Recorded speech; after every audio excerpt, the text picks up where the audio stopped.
starting with open forum, there are a couple of thank yous that I would like to start with and say tonight. So first of all, I think we can all agree that we had a successful town meeting on Saturday. It was a little hot, but it was certainly a successful town meeting. And I think the reason for that is the leadership and the creativity and the organization that was shown by both Jody and Eric in pulling all of this together.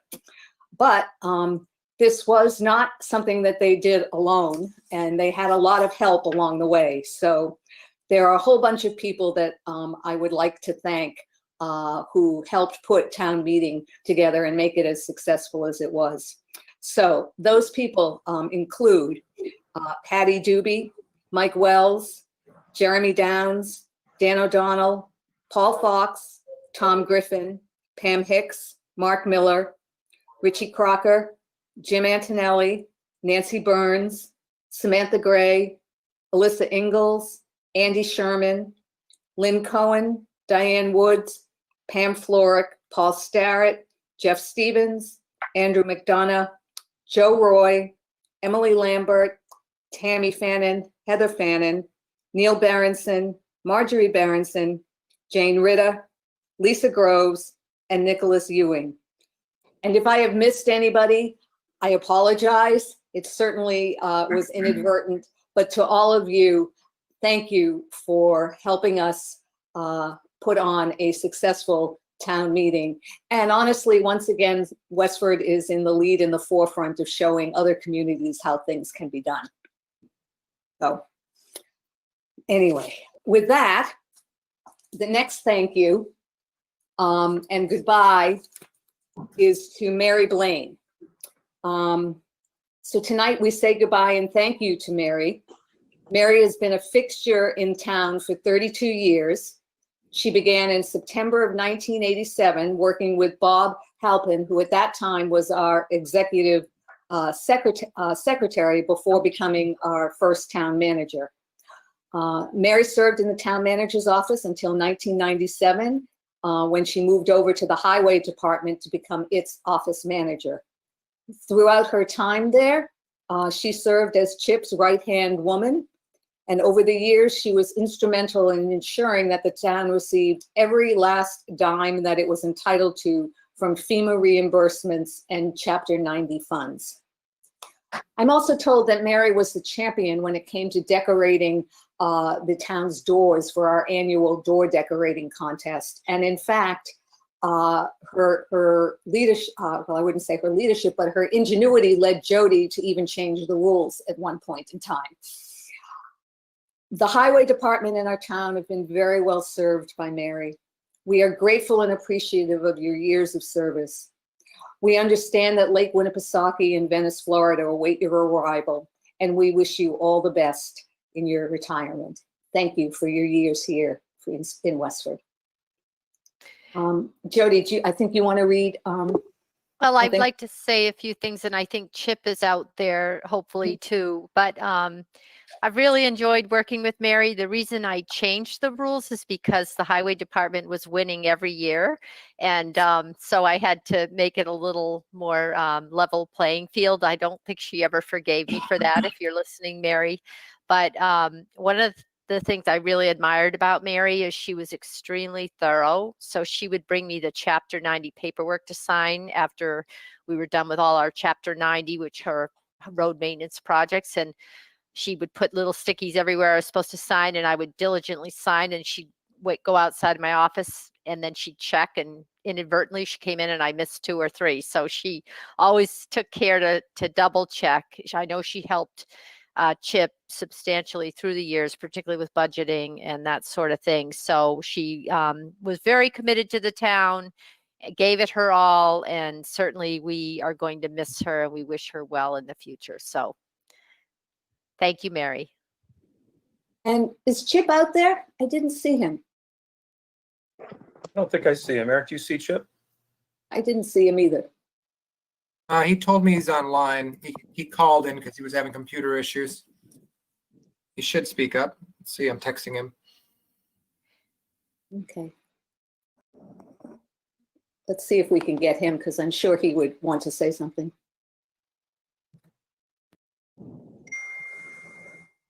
And Paul Plouffe is in, for those of us wondering about that. Hold on, I'm gonna put Chip on speaker. Maybe that'll work. Chip, speak up. Hello, can you hear me now? Yep, we can hear you, Yes. Chip. Yep. They can hear you, Chip. Doing tonight. Sorry, I was having a little bit of technical difficulties getting on from home. I heard Andrea say a lot of nice things about Mary, and Jody, you hit it right on the nail. Besides the guys and the girls at the highway department missing Mary, I'm gonna definitely miss her. She's been a right-hand person to me for 25 years. She's kept all the books and vacation time, uniform time for each one of those guys. They always, I hate to even say this, but they always looked up to her as kind of their mother, looking out for her all the time. You guys definitely know, anybody that's been to any of the budget hearings for the last 25 years, I've had Mary right by my side. I'm truly going to miss her. I think the town's going to miss her, and I wish her all the luck in the future with a retirement up on Lake Winnipesaukee, down in Florida, and with Mike. Thank you very much for letting me say something. I appreciate it. Thanks, Chip. Okay. One announcement, which is just a reminder to folks that Election Day is a week from today. You still have a little bit of time if you want to vote by mail-in ballot, but you better get your request in quickly. And if you don't do it that way, the polls will be open next Tuesday from 7 a.m. to 8 p.m. And then finally, one last thing. So tonight is Elizabeth's last meeting, at least as a member of the Select Board. Elizabeth's tenure on the board has been marked by her commitment, her dedication, and her passion. Her focus on open communication with the community was apparent from the start of her term and continued throughout. One of her first acts was to work with Dan O'Donnell to spearhead a forum called Show Me the Money, aimed at describing the budget process to our community and trying to make it a little less obtuse. One of her last acts was the presentation she put together concerning stormwater management for our fall special town meeting. In between, Elizabeth chaired the 63 Main Street Task Force, worked with the Permanent Town Building Committee on 51 Main Street in order to educate the community about that project, and spent countless hours as our chair this past year, leading the town through what were at times contentious budget discussions. Throughout her time as a member of the Select Board, she has been an avid advocate for open, transparent, and clear communication with our residents. Making sure our residents are fully informed and educated on issues has been a mainstay of her time on the board. While your time on our board has been short, Elizabeth, your impact has been great. And while we will miss your voice, we do not expect that you will simply fade away. We expect that as the town moves forward on the issues that it confronts, you will be watching, questioning, and challenging us. While I truly wish we could all be together right now to show our appreciation to you and to thank you for your service, you will simply have to accept the board's heartfelt thanks and appreciation and a virtual round of applause for you.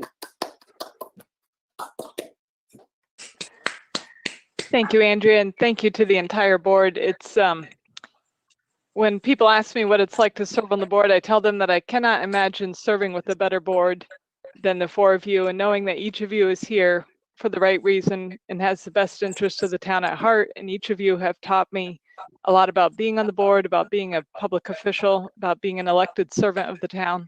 And I thank you very much for all the ways that you have helped me be a better member of the Select Board. Mark? Yeah, so, it was a people have all sorts of reasons why they run for boards and committees. And I think Elizabeth kind of lives the only reason you should run for a board and committee, and that is that you represent the entirety of the 23,000 plus people that are in this town. You never ran because you had a cause. You didn't have a cause that you didn't well vet once you were in, and you always listen to people. And I think no matter what volunteer action you choose to take in town, that is why you should want to be a member of the community. And I think, Elizabeth, you have set an outstanding example for not only whoever replaces you, but for all other boards and committees that represent the town. They represent the taxpayers, nothing more, with an open mind, and I thank you for that. Thank you, Mark. Okay. Oh, and then Tom, sorry. Tom has a hand up first. All right, Tom.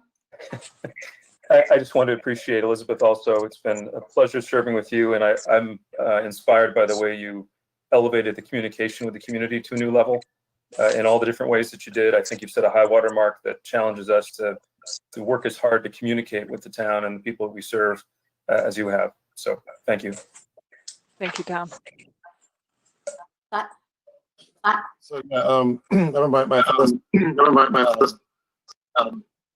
Much why I'm echoing, but yeah, if you don't always be the best, you better never get outworked, right? And that was a lifelong advice. And I have to say that you've been the hardest.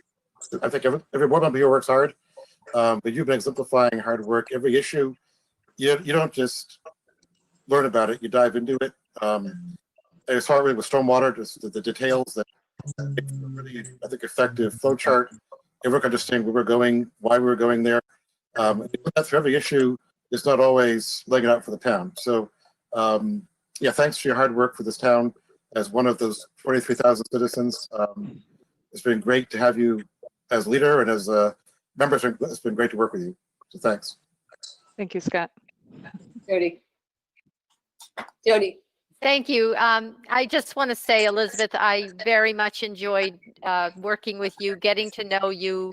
You came in with a lot of enthusiasm, great ideas. You got to know the department heads and developed relationships with them, which is really important to them. And we had a lot of fun, a few laughs, maybe some few tears too, but we got through it, and I hope you consider me a friend moving forward and we don't lose touch. So thank you. Thank you, Jody. Okay, so now we have to move on to the mundane business of tonight's meeting. Our first agenda item is to announce the joint statement to express to the community our shared outrage related to George Floyd's death and our commitment to taking appropriate action to continue to make Westford a safe place for people of color and continue to make Westford a welcoming community and a safe environment for all. I'm not going to read the statement again that I read at town meeting. It's now, it is posted on the town's website along with, I believe, various other places on the web. I did want to give the board at least an opportunity to have a brief discussion and follow up of the statement that we made on Saturday. And Mark, I know that you wanted to say something, so I'll start with you, okay? All right, well, thank you, I appreciate it. First of all, I think it's a tremendous amount of work went into formulating the statement on behalf of various town departments and committees in town, and of course we all support the words that were in it. But I think one of the concerns I have, and I think I stated this at our last meeting, is their wording. And I think, as we all can attest to at this point in time, by the number of emails we've received from corporations, from public entities, from federal government, state government, local government. There's a tremendous number of statements out there. And at some point in time, the words and statements kind of get watered down, and if they don't lead to anything, become a big disappointment. And I fear without us moving forward in a slightly different way, that's exactly what's going to happen in our town.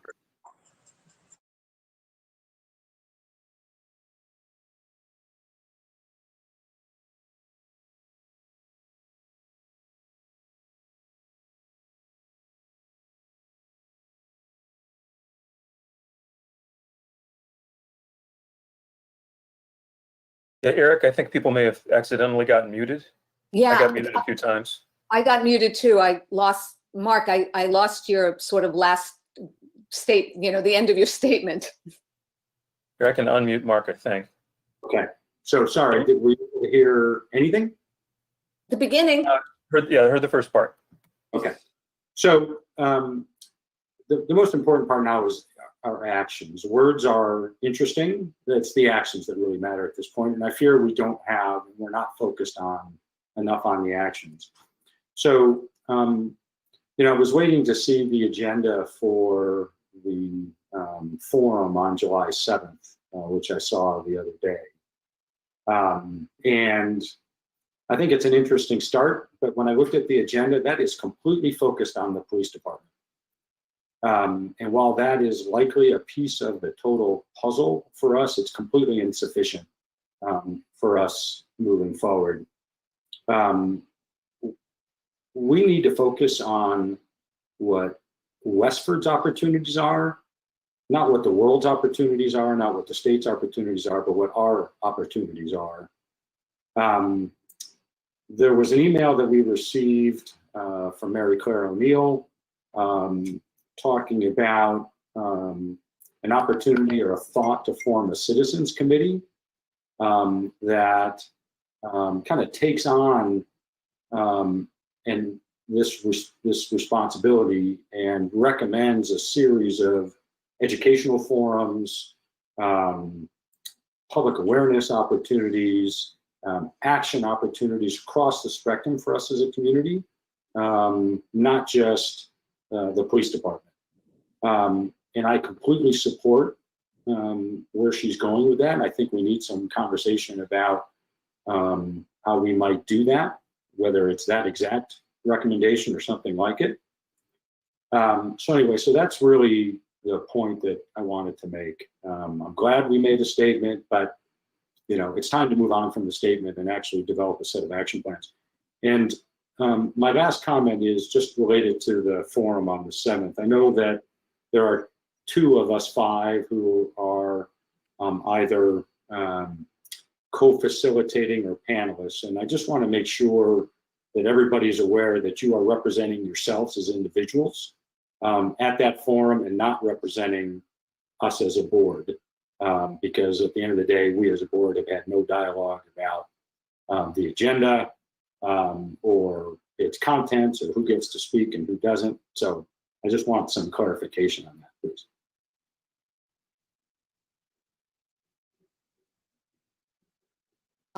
Go ahead, Tom, and then I'll say something.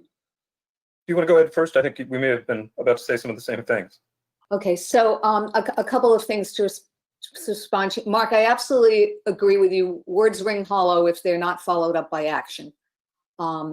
It is my plan to have an agenda item on our first meeting in July, which is July 14th, so that we can actually start to talk about, concrete actions that the board would like to discuss or implement, and whatever those may be. I don't know what they are right now, but it is going to be an agenda item for us to start to do that and to figure out what actions we want to take and what we want to implement. So that's my response to the first your first part of it. In terms of the last part, which is absolutely, I want to be clear.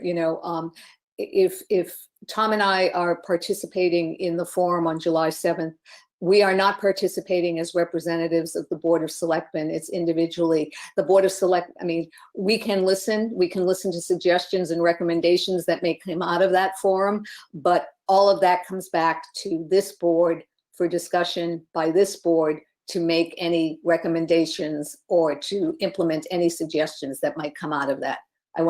So I hope that you're clear about that. Thank you. Tom?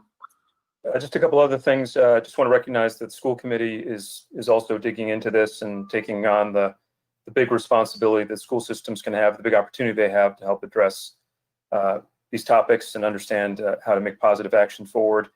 And absolutely, I'm a big fan of action items and clarity. There's two things that I think are going to happen that'll help develop the process over the next couple of weeks. One is the event on the 7th. I think that'll be a good opportunity for us to listen and really hear where the community is on this. And the other is the Town and School Safety Task Force, which has a meeting tomorrow morning at 8:30. If you'd like to join that, you can see that on the town website. We do have the mandate to consider emotional wellness for our seniors, our students, everybody in the town. I think this ties in really closely. Obviously, equity, diversity, and inclusion are critical to making sure that we're emotionally well. And that committee will ultimately make some resource recommendations. We're going to tomorrow talk about how we want to do that, how we want to reevaluate, both because of COVID and because of the really strong focus on diversity, inclusion, and equity. So I think there'll be a bunch of conversations to help form those action items over the next couple of weeks, and invite everyone in the community to participate as they're able in this meeting, school committee meetings, the event on the 7th, or if you're able and interested, tomorrow morning at 8:30 with the Town and School Safety Task Force. And I also think, I'm sorry, Scott and then Mark, okay? Scott. If you want to finish your thought, you can. Go ahead. I'm sorry? You said you also thought, if you want to finish your... And that's okay, I can wait, you go. Okay, no, I was going to say that I also got the email saying, I hope there's more to it than a community event. And, the answer is, of course. I mean, I guess there's a great book I read once called Charging at Everything. It's history of British cavalry and Napoleonic Wars. And the point is the British cavalry charged at everything and accomplished nothing. And this is a problem, which is a set of problems that involve not just, as Mark observed, the police. It involves other town departments, and it involves other ethnic groups, not just African Americans. And I would even say it involves religion and sexual preference. There's a wide set of discrimination. What I want to hear from the town is, at this meeting, is is there a consensus on the most urgent things to fix? Where is the pain most prevalent? And I think we will form a committee, but I want to form a committee that has a mission that is consistent with the needs of the town. And I think we need to hear those needs from the community and not have 5 of us guess at it. So that's where I perceive we're going. Mark? Yeah, so just a couple of points then. So, I've heard a couple of you talk about, I want to hear from the community, and I think you're referencing the meeting on the 7th. However, if you look at the agenda on the 7th and who's there, it's all about the police. So I don't think that meeting on the 7th is going to accomplish much more than get a discussion going about the police. Secondly, I've also heard in this conversation, we've got the Town and School Safety Task Force that wants to have a dialogue about possibly changes to some of their recommendations as they move forward. We've got the school committee working on a series of things. We've got this other group, the forum that's going to happen on the 7th. We've got things we want to do. Scott, to use your example of, going full force, the British Army, the dialogue's important, but I would hate to have any committee start enforcing or asking for actions before there's been a sufficient dialogue.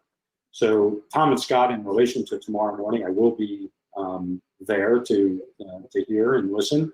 I really would encourage us not to be making wholehearted changes or any changes to where we were headed with that task force in the absence of much further dialogue about where we are headed as a community. Resources are scarce to begin with.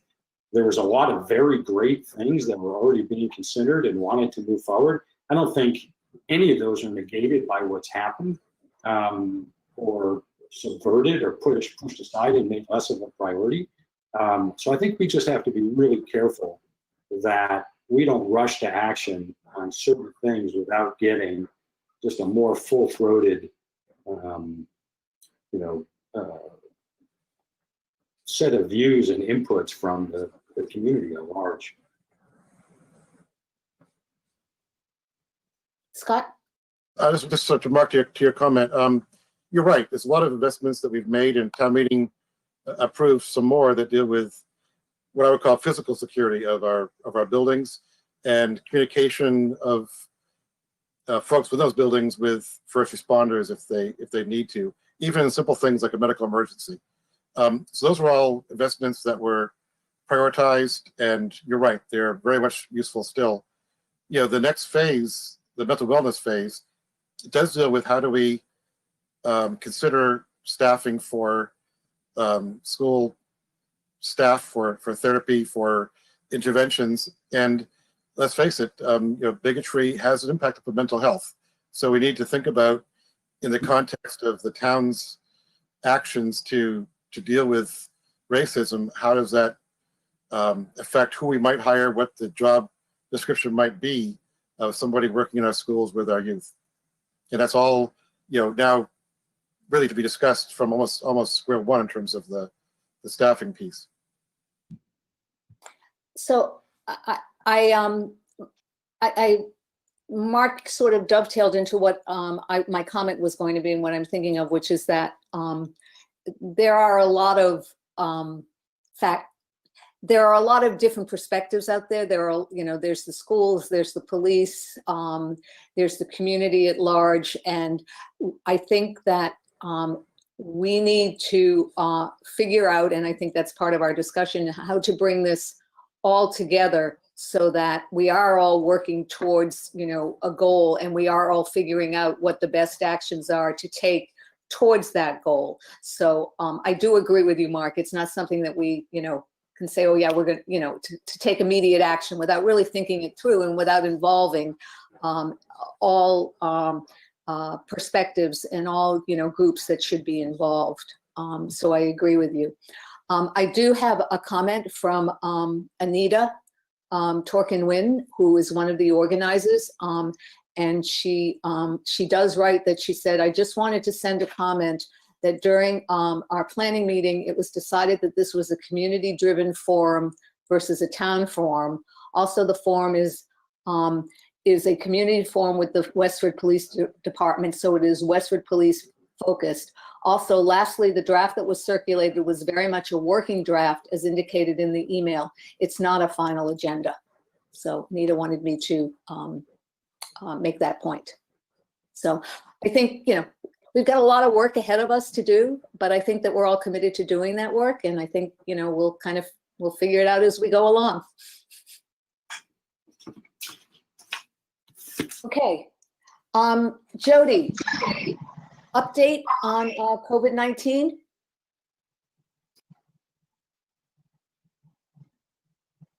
You're muted.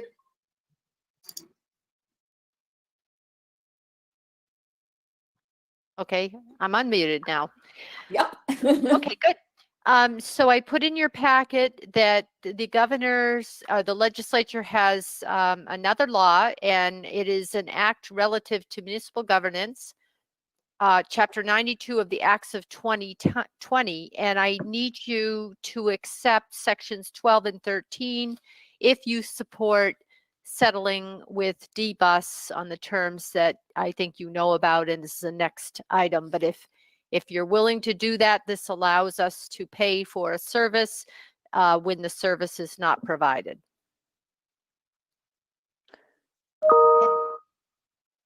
Questions? I'll make that motion. Okay. Is there a second? Second. Okay. All those in favor, Elizabeth? Aye. Mark? Yes. Tom? Aye. Scott? Aye. And I. Thank you. And I think the next item Ingrid is on, so I think she might speak up about that. Good evening. Hi, Ingrid. Hi. So I included in your packet, we said last week, the amendment to the regular transportation big yellow bus contract for the schools. And then on Monday or on Saturday before town meeting, school committee voted to amend the contract, and I sent Monday to Jody, and I believe she forwarded to you the signed contract, which would allow, provide for 50% payment of our contract payments during the school closure. And that payment normally would be $836,460.66. And 50% of that is $418,230.33. And that hits the budget, the school budget, with $313,230.33. And then additionally, the remaining $105,000 comes out of the school bus revolving account, which is where the fees that we collect for bus transportation go. And I'm happy to answer any questions. Mark? Thank you, Ingrid, first of all, I know this was not easy on top of everything else that was going on. So, and then having to coordinate with, I don't know how many other communities. So thank 13, you. 13, yes. So thank you for doing all that. Just one question. Why wouldn't we use more of the bus revolving account to lessen the impact budget? Well, that's the amount that was budgeted for, that, which is 600,000 in FY20. Next year it'll be 700,000. There will be a remaining balance of 118,000. I think that's something. That's my question, is why wouldn't right, we? that, well, I've shared it with the school committee, have serious concerns about how much transportation is going to cost next year. And if we're even able, I mean, there's so many unknowns.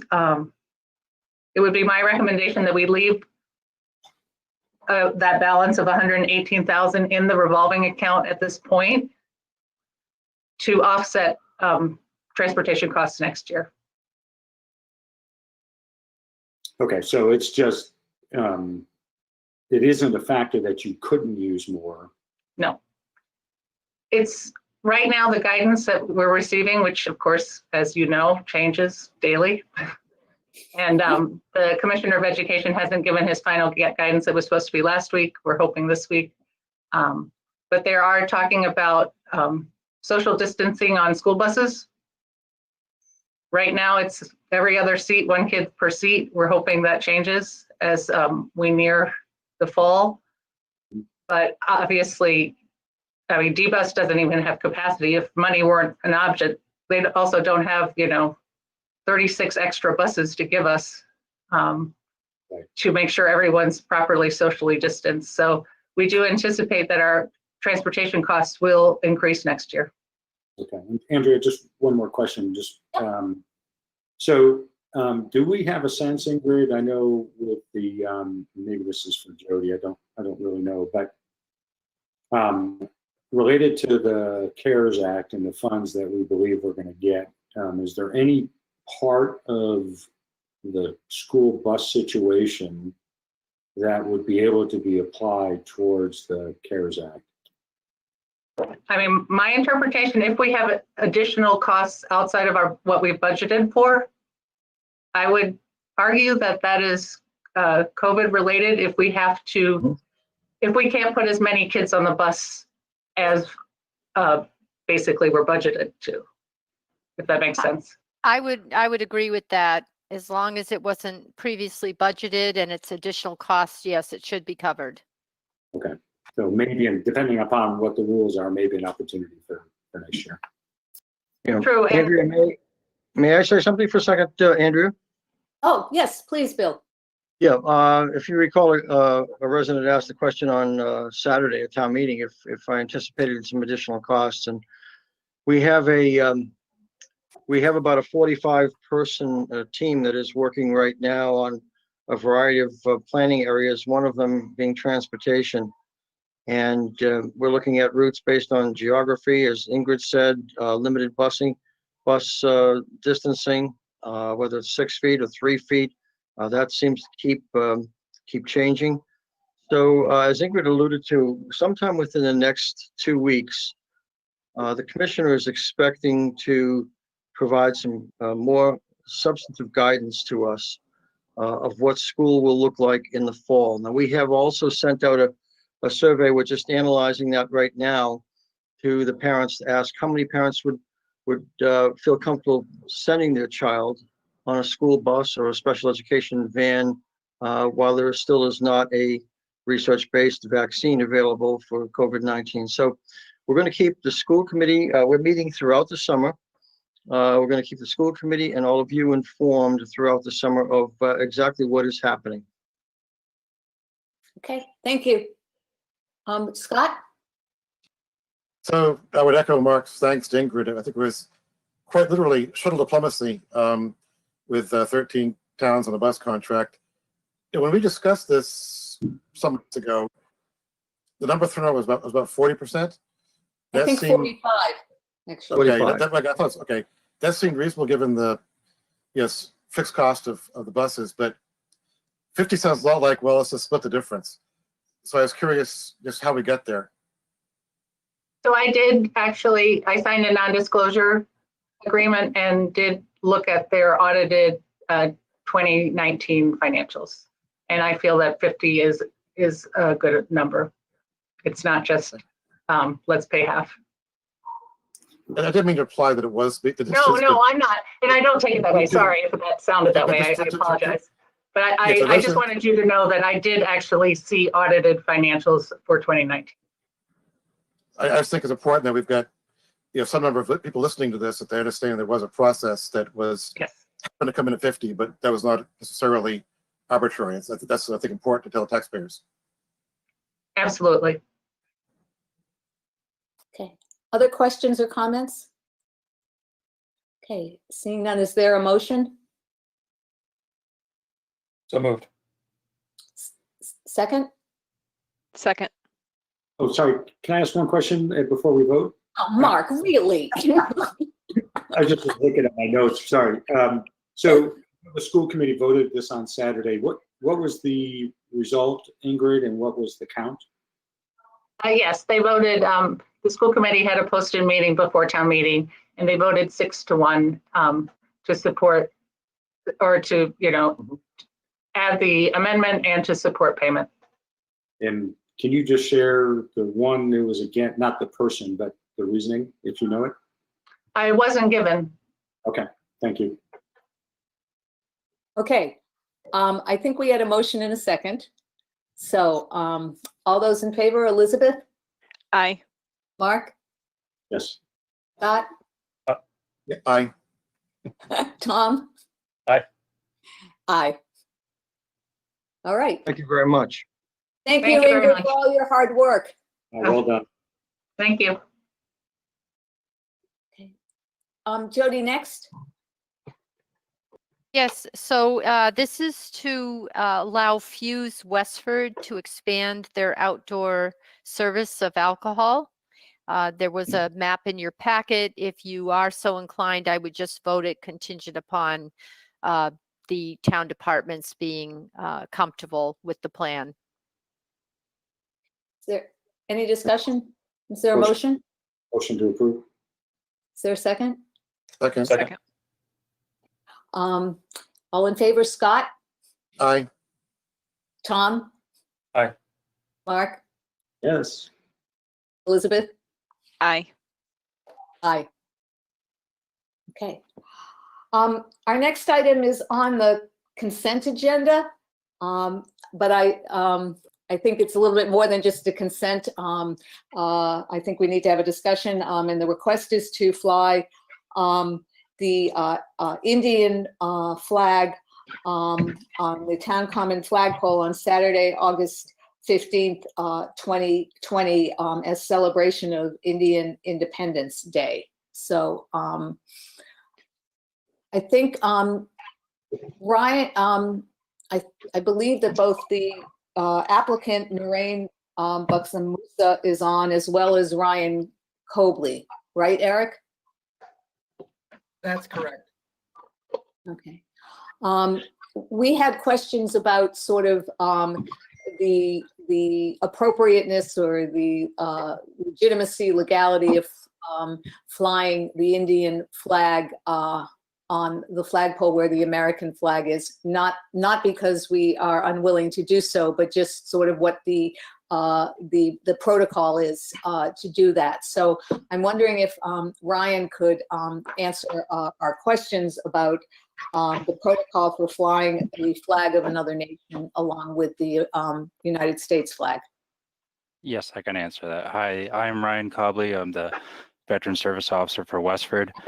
And according to the U.S. Flag Code, under Section 7C, no persons shall display the flag of the United Nations or any other nation or international flag equal or above, or in the position of the superior prominence or honor to or in place of the flag of the United States, at any place within the United States. And also Section 7G, this is where the issue comes in, because they were able to display it in Boston because they had multiple flag poles. We only have one. And with this, when flags of two or more nations are displayed, they are to be flown on separate staffs at the same height. And that's the issue, is we only have the one flagpole there. So go ahead. They could put it on a staff on the bandstand at the common, or drape it over it. Any other recommendation? They just can't put it on the pole though. So any other recommendations? So Eric, can you unmute Mr. Buxamusa, if I'm saying that correctly, and if I'm not, I apologize. This is Narain. Can you hear me? Yes, I can, Narain. Good evening to all the selectmen. I apologize for identifying you. That's my first apology, Narain. No, that's absolutely all right. And thank you for having us on the agenda. The Indian Association is not just represented with me today. We do have our president, Sanjay Gowda, also on the call. I did hear, I believe it was Ryan who mentioned about the concern with one flagpole, and certainly that was our concern too. My question to this the Board of Selectmen is there an alternative space that we could use, or since Ryan has mentioned that you could have the flag hoisted on a different pole, but at the same height as the current US flag, would that still be an option if we were to figure out a way to do that at the Westford Commons? Ryan, do you want to answer that? I mean, I'm not sure whether there is a way to put another pole on the common. So yes, if you were able to put another pole on the common, I imagine it would be possible, but I don't know about that with Parks and Recs and the location of it as well, damaging the property and the looks of the pole being off to the side. Go ahead, Tom. Through you, Andrea. Thanks for calling on. No worries. No, I was curious to know if there's another space in town where there is a flagpole set up, you know, two flagpoles near each other that could accommodate this. I don't know whether that would be at the schools or at some other location. Is there any other place you can think of, Ryan, that we could properly accommodate both flags? That was my question anyway. Do we have a place where there are 2 poles? Andrea, may I just say all of our schools only have a singular flagpole? Thanks. Okay. Thanks, Bill. Appreciate that. Most places only have a single flagpole. The only one that comes to mind is the War Monument down in Forge Village. Forge Village, yeah. And I'm not sure how appropriate that would be. I would have to do a little more research on that.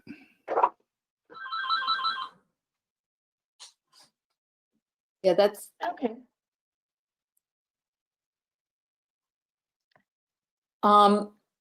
Tom? My only other thought is sometimes companies will have, or office parks will have multiple flagpoles outside, one for the state flag, one for the company flag, one for the US flag. So I don't have any information on that, but one other idea, I know that the town common has special residents, and I'm sure we'd love to support celebrating this event on the common. But I'm just thinking if there's other places in Westford aside from town property that we might encourage the applicant to look into. Yeah, I don't know, but I think certainly, yeah, reaching out to whether there are any businesses that may have, you know, more than one flagpole. And then, I mean, there is the option for the applicant to consider whether, you know, if there are no other options, that, you know, taking Ryan up on his suggestions on at least displaying the flag on the bandstand, even if it can't be raised on a pole. Scott, and Mark, are you waving at me, or are you waving at flies? Well, both, but after Scott, I'm fine. Okay. Well, I had talked to Ryan about this on Saturday with Terry, our Ryan's predecessor, just because India's independence is quite remarkable. It's the world's biggest democracy. It's something that we really should celebrate.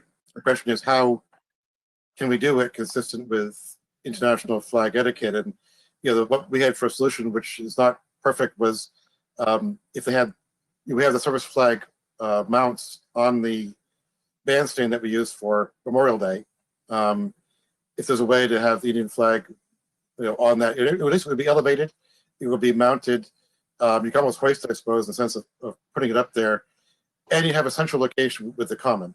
But the downside is you aren't flying it, on a pole at 40 feet. So the one option we thought about was, not perfect, but this way of giving recognition to what I think is an important event.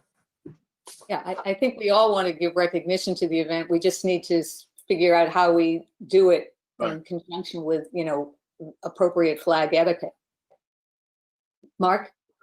Yeah, so I find this pretty interesting considering the discussion we had at the opening about diversity and inclusion and the need to celebrate, so many different things. And yet here we are on that same night after discussing this, not even being able to figure out a way to do something that we all want to do. And it just speaks to, how broad this whole area is going to become and what we need to be cognizant of. It is much bigger than what we think is right in front of us as the issue of the day. So, I'm hoping we can find a solution, for the great opportunity tonight. But if not, or even if we do, there's likely to be many more of things just like this where we're going to want to do in the future. So this is just one of those things I think we need to add to the action list of, how do we do this in an appropriate manner that is within proper etiquette, but still allows us to celebrate the diversity that we know we have. Scott? So one other thought. Independence Day, I believe, is August 15th. So we have some time. Right. One other thought, I'm not sure it works with etiquette, but yeah, there is a flagpole, I think it's by the Frost School. So it's not on the common. And I believe there's an issue there with the ropes, the halyards are not in place. So I don't see a flag flying there now. I need to go back, drive by and check that. But if that were true, conceivably you're not actually lowering the U.S. flag because there's no U.S. flag there. I'm not sure if it's legit, but a solution might be we've got time to get Parks and Rec or someone to fix those halyards and perhaps use that as the location. But I would defer to Ryan if that's practical or not. Andrea, I just want to make sure you see the questions from George Murray. Paul Murray. I don't see George I'm sorry, Murray. Paul Murray. Okay. Excuse me. I was just going to say, I see Paul, but not George. Yeah, I mean, Paul has said it has to fly below the U.S. flag if you went to 2, and is also recommending, and I think this ties into, Scott, what you just said about the flagpole at Frost is we consult with town council about this. So I think it would be my suggestion that we continue this to our July 14th meeting for, to discuss further. I think we can explore, and Narain, if you're agreeable to this, we can explore possible options for the flying of the flag that both comport with flag etiquette as well as, recognize Indian Independence Day, in a manner, in a full manner of recognition, and not, and not in some way that nobody can see the flag. So I think Jody, let's work with Narain and the applicant to see if we can't come up with a creative solution to this so that the flag can be flown in a place where it'll be seen. Thank you, Andrea. Could I just request if our president would like to say something? Sanjay, are you still on the call? Yes, I am. Thank you so much, and respected Board of Selectmen. Thank you for this opportunity and having this discussion. Truly appreciate it. Just a little bit about India Association of Greater Boston. If you are not aware, it's known as IAGB, India Association of Greater Boston, represents the Indian American community in the Greater Boston area. It started back in 1962, and since then it has been celebrating Indian cultural activities and India Day, what we call as sort of commemorating the India's Independence Day, as well as the Indians' the cultural activities. It is a non-profit, non-political, and non-religion organization. It is completely a social cultural organization. Especially the India Day, the entire community comes together to celebrate in large numbers. During the COVID this year, the large gathering is not possible. We have been doing that for several decades in Boston, both at the City Hall Plaza as well as at the Hash Shell. Every year, almost 10 to 20,000 people used to gather. Now that is not possible. We're just coming back to the towns where we can celebrate with the rest of the community, just as you all said, the inclusion and diversity, and all can celebrate some of these things. And I truly appreciate all the discussions, and we are open to any creative ideas that we can make it work. And we are flexible to any ideas that we can celebrate together and work together on this one.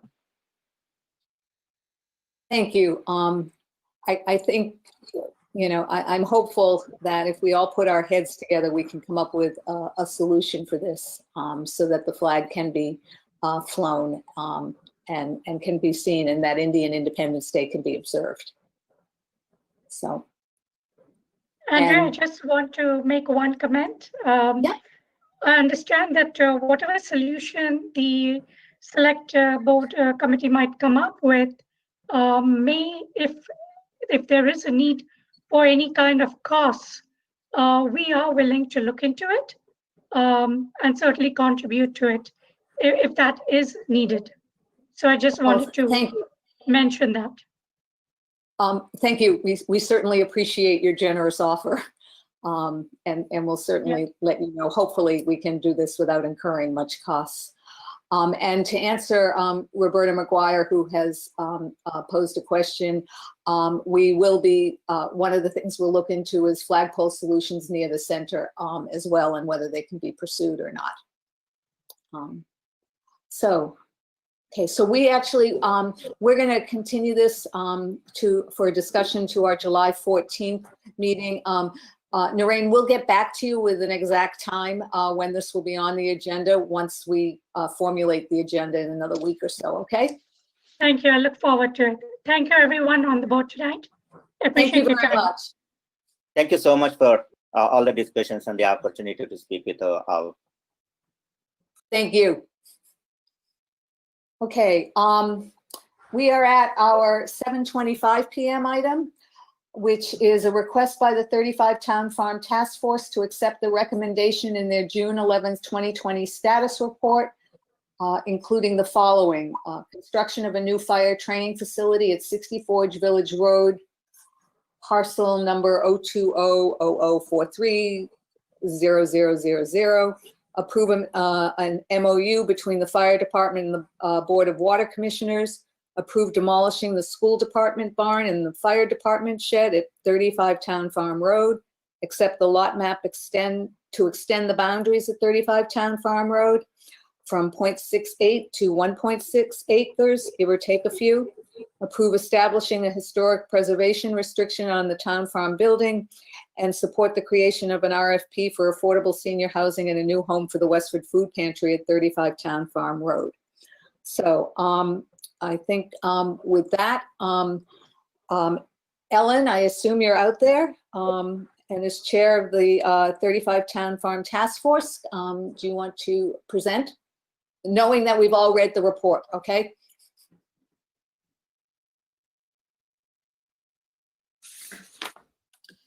She's self-muted right now. Ellen, you need to unmute yourself. Okay. My microphone says I'm now unmuted. Can you hear me now? Yes, Yep. we can. Excellent. Thank you. So in April of 2019, the 35 Town Farm Task Force was appointed to try and find a use for the then empty 1837 former town farm. And by November, we came to your board, and our recommendation, having worked with the Council on Aging, was that this building be reused for truly affordable senior housing and also a new home for the Westford Food Pantry that's now in the basement of the Cameron Senior Center. And the building had been found structurally sound thanks to a report that was done by Don Mills. And thank you for making that money available to pay Don for that. But there were 4 bumps in the road before we could actually proceed with this plan for truly affordable housing there. And we now present to you our recommendations that, as a whole, resolve all of those problems that truly make this site viable in order to go ahead and get the housing in that building and in an addition that would be built on the back of the 1837-1903L. So I will just list them, and then I would hope that Scott Hazelton, as the representative of the Selectmen on our task force, would present the motion to your board for acceptance. First, and the biggest challenge, and thank you, George Murray and his subcommittee, was to find a new location for the fire training facility. And working very diligently, and our thanks to the water commissioners, we have an agreement between the fire department and the water commissioners to move that to a parcel of land on the water commissioner's property, the water department property, abutting the water department headquarters at 60 Forge Village Road. We also needed to provide access so that the Rogers Fire Station continued to have access to the parking lot that's behind the Rogers Station. And that can be done, we found, by moving the school storage building, and we had their school committee approval of this, the school department's approval, and also the small shed that the fire department has used over the year for storing their boats and other equipment in. So that solves the access problem. We needed more land because this housing will obviously need parking and it will need a septic system. And we have been able to accommodate that by, thanks to Chris Kutu and his drawing. We would expand the lot all the way over to the Rogers Fire Station and back to where the property meets the railroad tracks behind the building. And that makes the property from 1/2 acre to 1.5 acres. So it accommodates the needs that we've been told by developers we've spoken to that they need. And the last item, of course, is to get approval from your board to now work with the assistant town manager to develop the request for proposals to find the developer who will acquire this land and use it under the historic preservation to have the building look the same from the outside, transform it back to housing, which is what it began as over a century ago.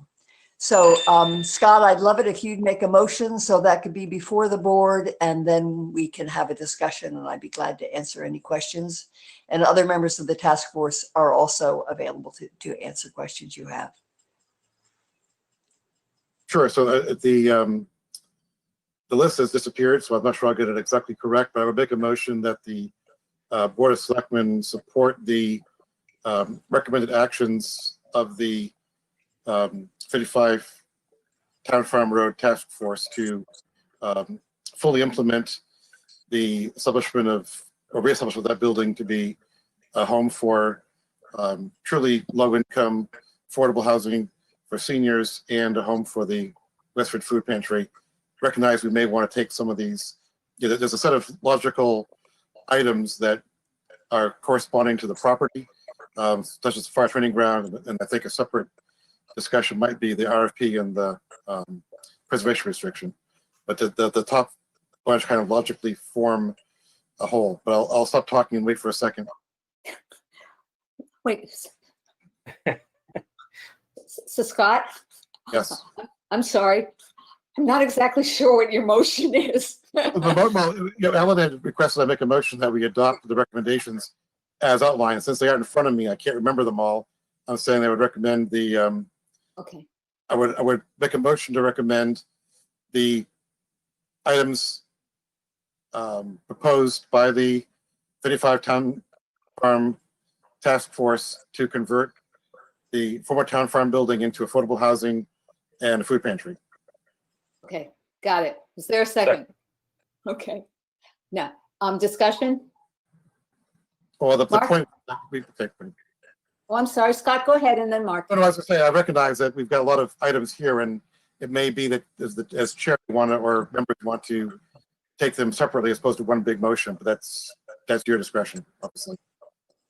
Okay. Mark, and then. So first of all, Ellen and Scott, thank you very much. You've gotten to this point surviving chairs, 3 separate chairs of the Board of Selectmen at this point in time. So that might be a record, I'm not quite sure. So a couple of points. I wanted to hear from Ambrico on his views on the movement of the fire training facility over to the site.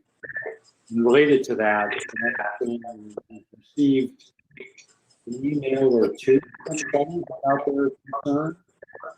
Let me, Mark, can I just interrupt you for one moment? Because we're getting feedback from folks who aren't speaking, mute themselves.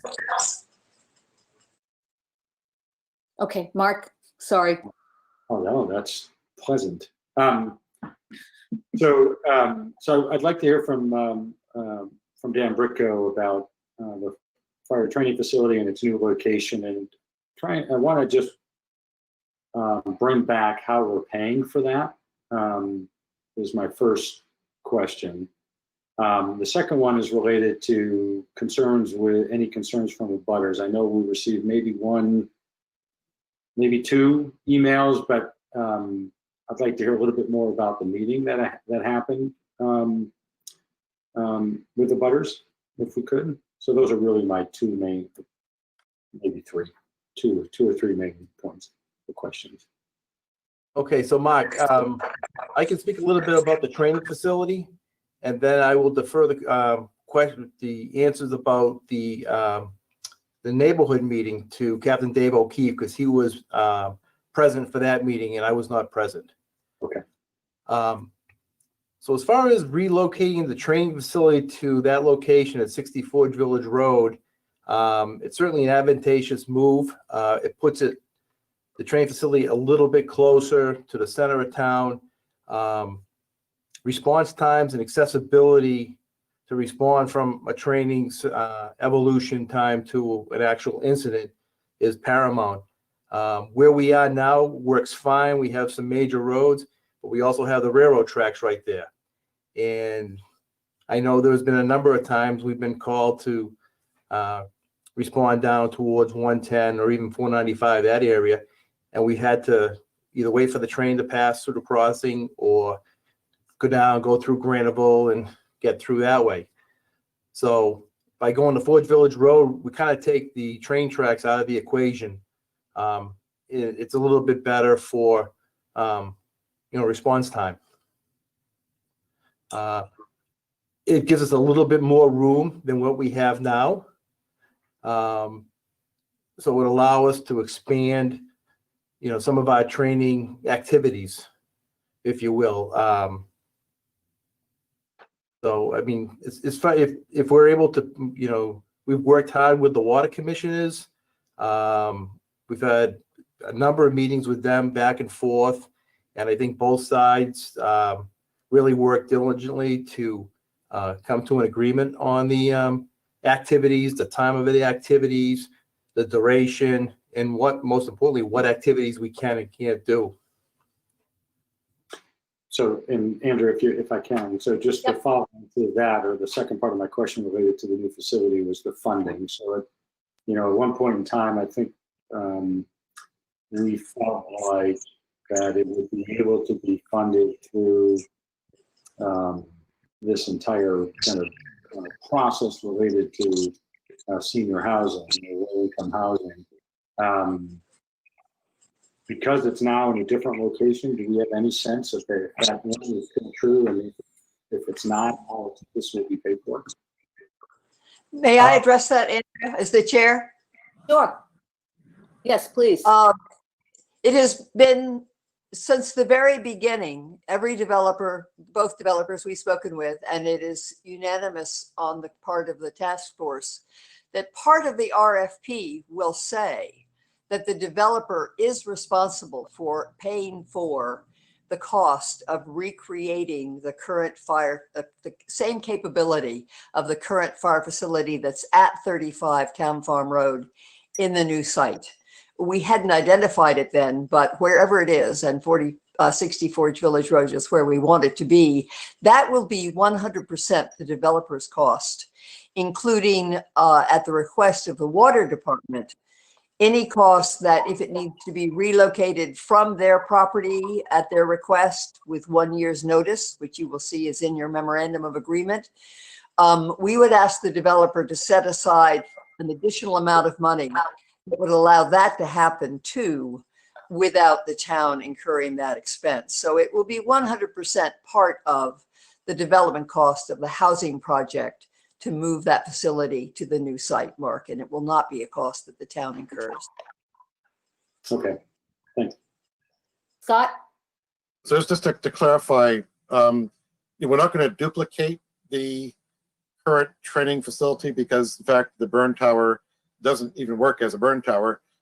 So what we're going to be proposing, if you've ever seen it, we've had past discussions about this, it is a same functionality, if not better, but it will not be a concrete tower. In case people are worried about having a concrete tower on 60 Granville Road, that won't happen. It'll be a different, much more modern firefighting structure, or fire training structure. And then secondly, the way we work the RFP is figure out what this is going to cost. And we have estimates from the fire department. We're probably bringing the current time building committee at this board's discretion to make sure those costs are reasonable and will get the job done.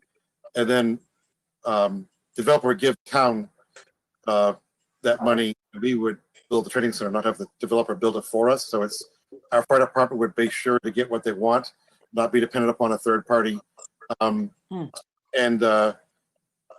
then finally, the way the state works with affordable housing is a developer who uses certain funding options from the state can capitalize all required costs of development, including attaining property and remediating property. So there is state funding available for the developer to make this happen. He's not going to be planning to make a profit off our affordable senior, our needy seniors. This will be paid for with state funds as part of their investment in affordable housing statewide. Yeah. Tom. I'm sorry, Mark, did you have another? There was just, unless it's a follow on from Tom, I just want to make sure I get the last part of my questions. Yeah, I've got that. You want to know about the community, so. Okay. Andrea, the best person to address that would be George Murray, since he chaired that meeting as the chair of the site selection, and he's on this evening. And Andrea, I just want to make sure you saw you have a question from an abutter, Derek Lowe. Okay, great. I do. Mm-hmm. So George, are you out there? I'm out there. I don't know if you can hear me. We can. You said you can? Yes, we can hear you. Okay. You can't hear us. That's a problem. We had a meeting with the invited 18 abutters and 30 some additional people for a total of 54 property owners in the vicinity of Forge Village Road. I would say that there were two major issues. One was, how many trees are you going to cut down?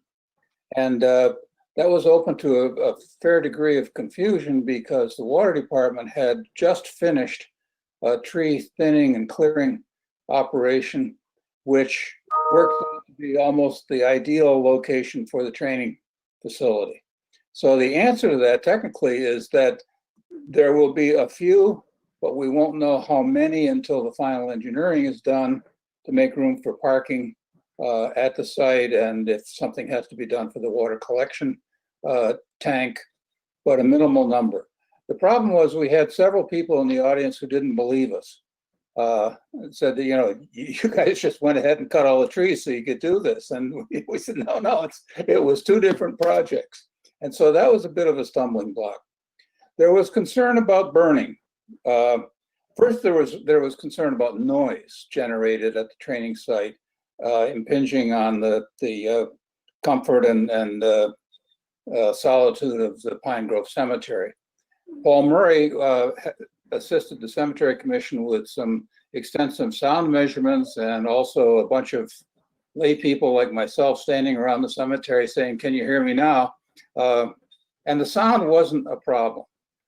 There is objection, and I'm glad to hear that Derek Lowe is in the audience because he was the primary proponent of this notion that having fires at the training site, even though it's only 2 or 3 times a year, would be spiritually offensive to families of people who were buried at Pine Grove.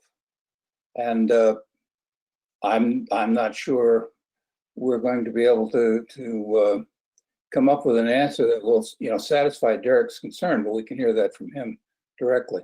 So there were only 2 people that we heard from, and neither of them were abutters, by the way.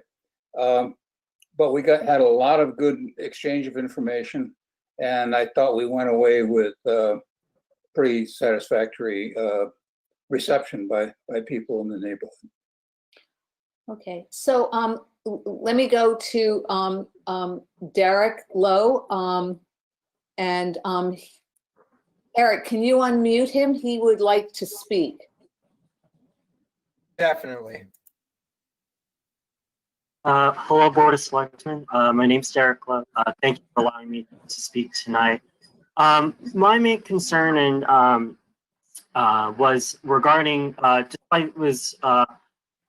despite the fact that these the fire part of the training will only take place a couple of times a year, we do know that there will be more training than that will be occurring every year. So for myself, for me it's really not about that. I live near it. For me, like, I can live with that. It's about the fact that it is close to a cemetery, and I believe it is important, and I think all of us do believe it's important about maintaining a sense of solitude and so forth. And I've had discussions with Roberta McGurr and Nancy Cook over the last few days regarding this current site, and it does appear that there is some willingness to possibly look into possibly shifting this proposed site a little further away from the cemetery. And I would hope that that might be considered. Okay. Thank you. Thank you.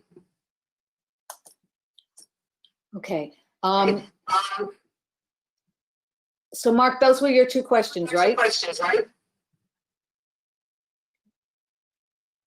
right. And Tom, Tom, you had a question. Why am I echoing? If we could ask people to go on mute if you're not a speaker, that'll help the echo. I think it's gone now. My question, Andrew, was just to make sure you saw the question from Derek. Oh, okay. Scott? I'll just say that in terms of moving the facility a little further away from the cemetery, the task force is not meeting tonight, so we can't speak to that. My guess is that we would be okay. We approved the site, not necessarily a location, but that would, I think, have a discussion with the water commissioners, because they approved using that parcel with a certain site in mind and moving it 500 feet or whatever it might be would certainly, I think, involve a discussion with them. So, yeah, I don't think there's any real opposition to that, but we need to make sure on the part of the task force, but we need to make sure that it would fly with the water commissioners. So, to Derek's point, we're open to it, but it needs to be discussed, with those who actually control the property. Mark? Yeah, sorry, one last point, and maybe I missed this when I was reading through the materials, and if I did, I apologize, but did the cemetery commission opine on the location? I believe they did, and I believe that they were okay with it. But is somebody from the cemetery commission on? I have a letter here from them. Okay. Right. Paul Murray, are you still on? That's George Murray. No, but Oh, you Paul want Murray Paul? Paul was attending as well, and I know he's a member of the cemetery commission, so I'm just wondering if he's still here. Andrea? Yep. This is Jody. I did I did hear from Lisa Groves, who's chair. Okay. Hey, Paul, hang on 1 minute. Jody's speaking, and then we'll get to you, okay? Hello? It's fine. I'll defer to Paul. Paul? Can you hear me? Yes. Okay, great. Could you rerun the question? I was playing with the buttons here, trying to get this thing going. Good evening, everybody. Mark's question was whether the cemetery commission had approved of the location. Yes, it has. We voted at our May 16th meeting. There was a communications given to Jody recently from our chairperson, Lisa Groves, stating that fact and reflecting the minutes of that meeting. Thank you. And we approved, of course. Thanks. Oh, actually, I think Jody's waiting. Oh, sorry, Jody. I was just going to state that I heard from Lisa Groves, chairman of the cemetery commission, and they are in support of this proposal. Okay, great. Elizabeth. I was going to ask if there were any landscaping elements that could be added to, or that have been incorporated already that would help mitigate concerns about this being close to the cemetery. Elizabeth, what we're trying to achieve is minimal tree removal. So that'll keep a good buffer between, because there already is the power lines that run between this property and the cemetery. So that took out maybe a 200-foot wide swath of trees, but we're trying to keep as many as we can along that power line easement for the buffer. Okay. Thank you. Oops, I'm sorry. Go ahead, Dan. I'm all set, Andrea. Okay. I just wanted to add a word if I could, Andrea. Yep. George. The site is approximately 300 feet from the cemetery border. One of the things the water department has put in their memo of agreement, which as an understanding, is that any soil that's moved or removed for the construction of this facility be used to construct a berm, which would provide both a visual and audible screen, if you will, to both the cemetery and to Forge Village Road, depending on how much of it there is and how high it goes. I think they were more interested in saving the topsoil, but putting it into a retained pile would be helpful as well. Mm-hmm. Thank you. Diane Hendricks, it looks like you have your hand up. Are you trying, do you have a comment that you want to make? Or were you just playing with the buttons?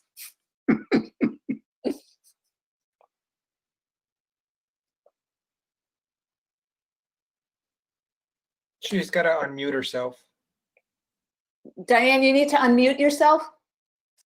She also had a question in the question section, Andrea.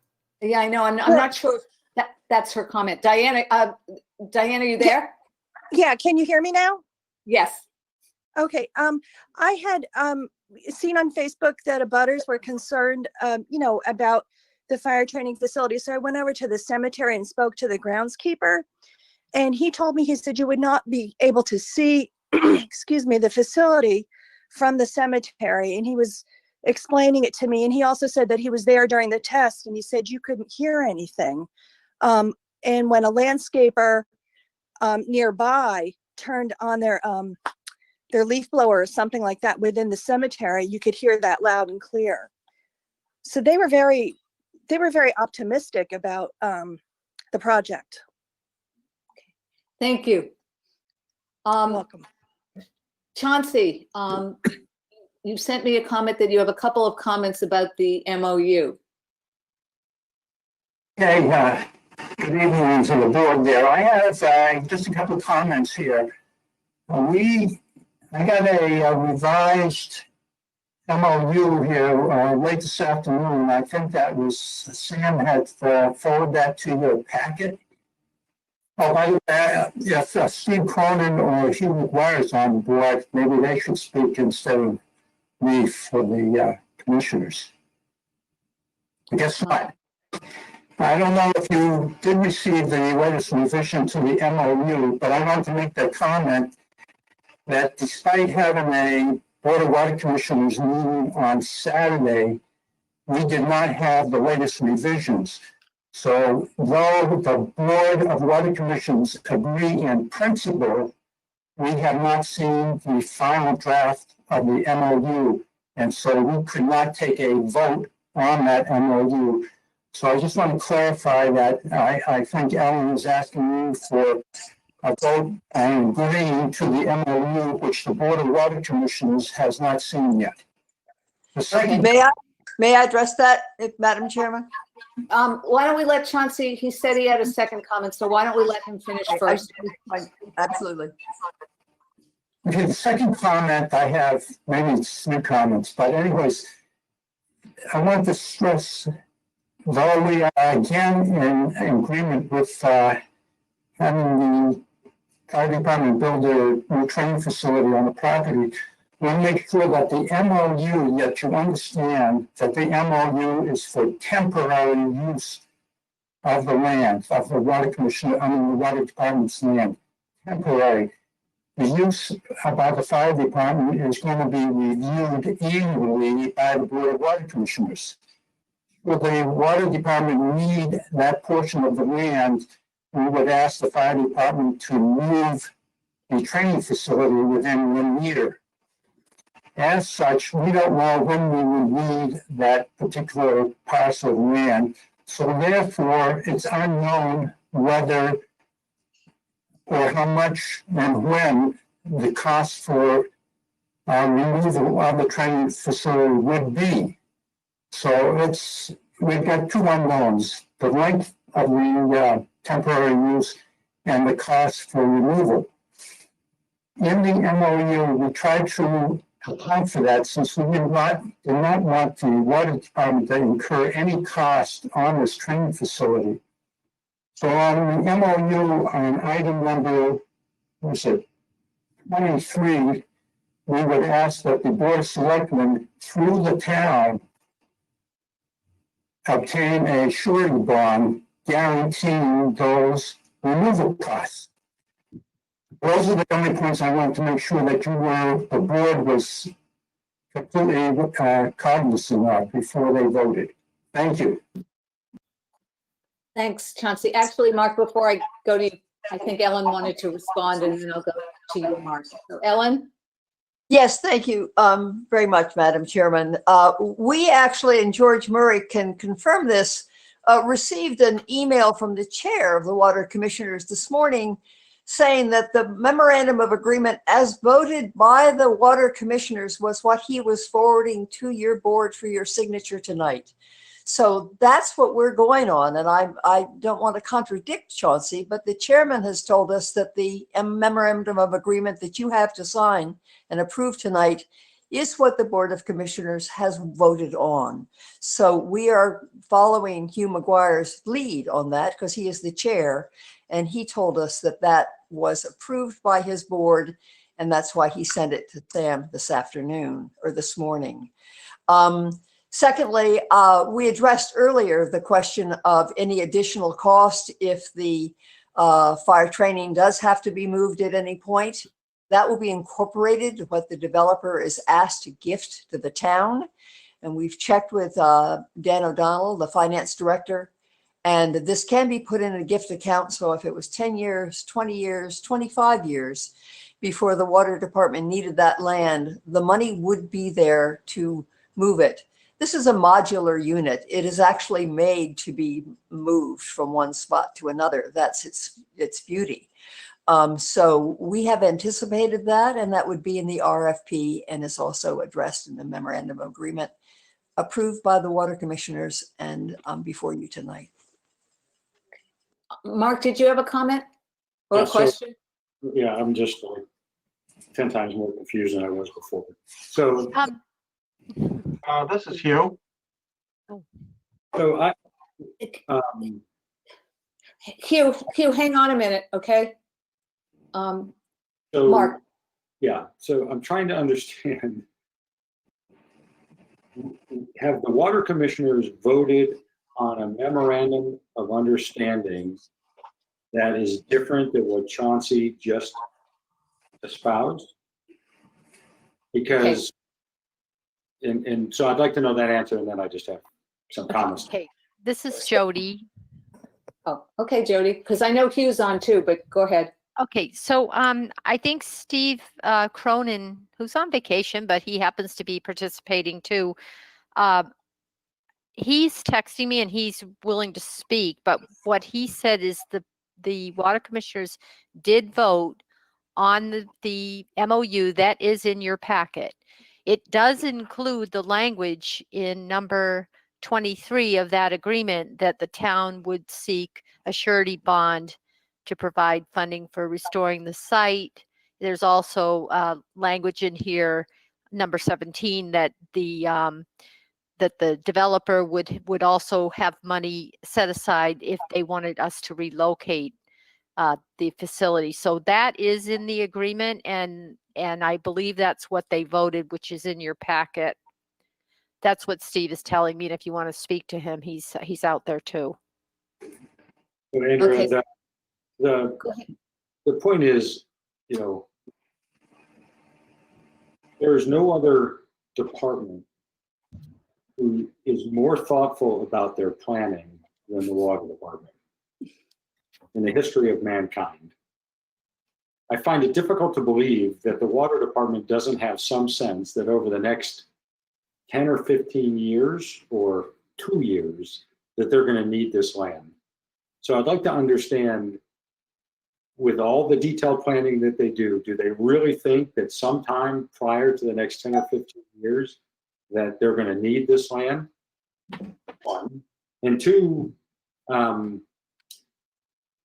what are the costs of having a surety bond that the town has to take out?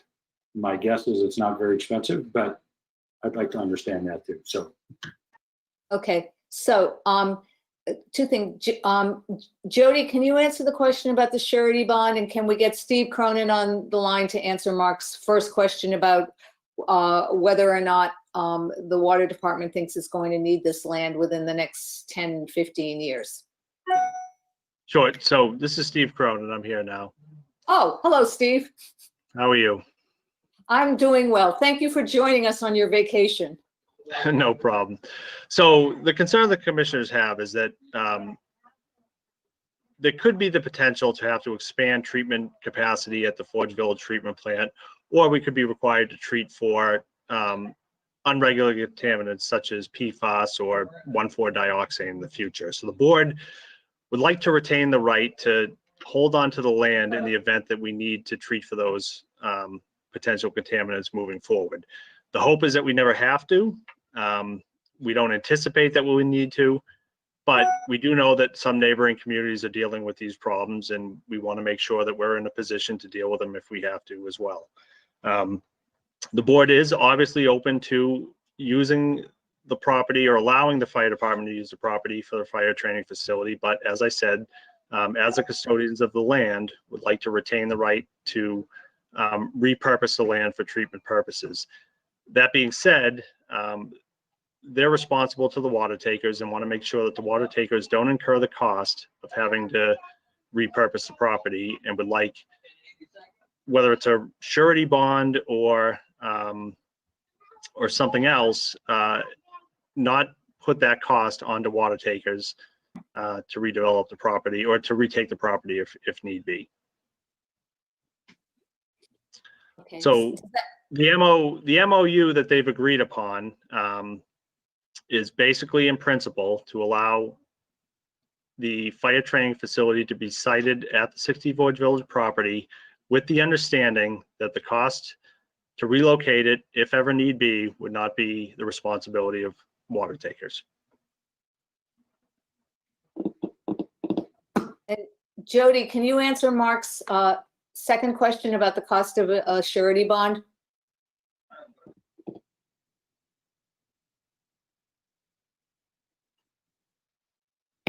Looks like Eric brought me back here. So I'm checking right now, but I'm not aware that the town would have to incur a cost, but I am checking. If you can just stand by a minute. Sure. Could I make a comment on that as well? Sure. Go ahead, George. Number 17 on the memo of agreement says that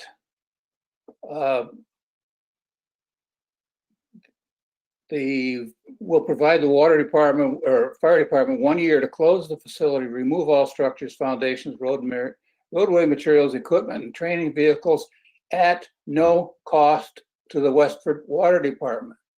And our position has been that that's the key provision. And whether it's a surety bond or whether it's the gift account that the town accountant is already fully capable of setting up and managing for us, should not be of concern to the water department. Now, what that amount is, we don't know. But we've all lived through building committee proposals. It's like coming forward with a proposal to do a design study and not wanting to approve it unless we've got the final cost of construction. There are questions that are going to have to be answered as we go forward with the RFP here, and with the town management doing its due diligence and working with the permanent building committee and planning board and everybody else that gets involved in a project like this. But we think we've covered the concern that the water department has of don't make us pay for this if it has to be moved later. Jody? Yes. So, when we do projects, sometimes we do ask for bonds from the developer or whomever is putting forth for the project. So I don't see that as having any cost to the town. We certainly could arrange it that there isn't, but I don't believe we ever have a cost that the developer or proposer has to put forth the surety or whatever, or we could have a payment into the gift account and hold it there. So I think this agreement makes it clear the water takers will not be responsible. I mean, there may be a challenge finding a location to put the training facility, but I don't believe there'll be any cost to have the developer guarantee to move it. We just need to make sure we have sufficient funds if it's 20 years. Okay, Mark, one more question, and then we've got questions from the audience. Yeah, so my last question is, the committee went through all this time trying to find a location. None of them really were acceptable except for this particular one. So our question is really to Dan. To the extent that the water commissioners decide they want this land back, and you can't find another piece of property because they've just spent a year plus trying to find another piece, it may come down to that there's no other location in town. And how do we feel about that? Well, we did discuss that, Mark, and I forget who brought up the idea we could park those modular trailers next to the Millennium School, because they'll probably still be there.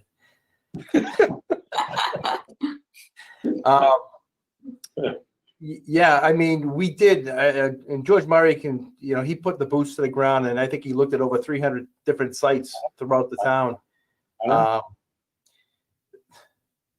Okay, so we really don't. We don't have. Yeah, the answer is we won't won't have a facility, or some future board will have to deal with it. Right. Okay. Roberta, it looks like you have 2 questions. Roberta McGuire. Yes, hi. Can you hear me okay?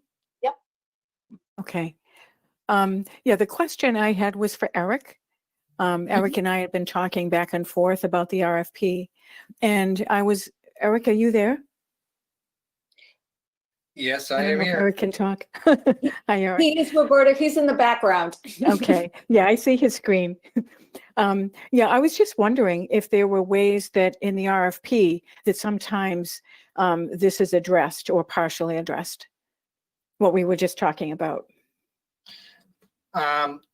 I was thinking to myself that a surety bond or a performance or a payment bond probably wouldn't be applicable to the situation, but we probably have to check with town council on that. We certainly could. I think the thought was to work with a consultant to determine the cost of the proposed project, and we certainly could build some sort of escalator on that cost and keep it into a gift account, the excess funds. That would be one option. I think it was kind of already mentioned. Okay. That takes care of my question and my second question. Thank you. Thanks, Roberta. Okay, I see some people have their hands up. I'm not sure if this is they just haven't taken them down or not. Steve Cronin, did you have something further to say?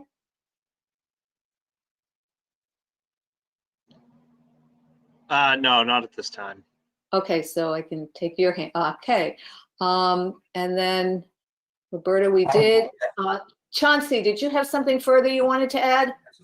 I just want to make another point, or the same point, concerning the elimination costs or the extraction costs or whatever you want to call it there.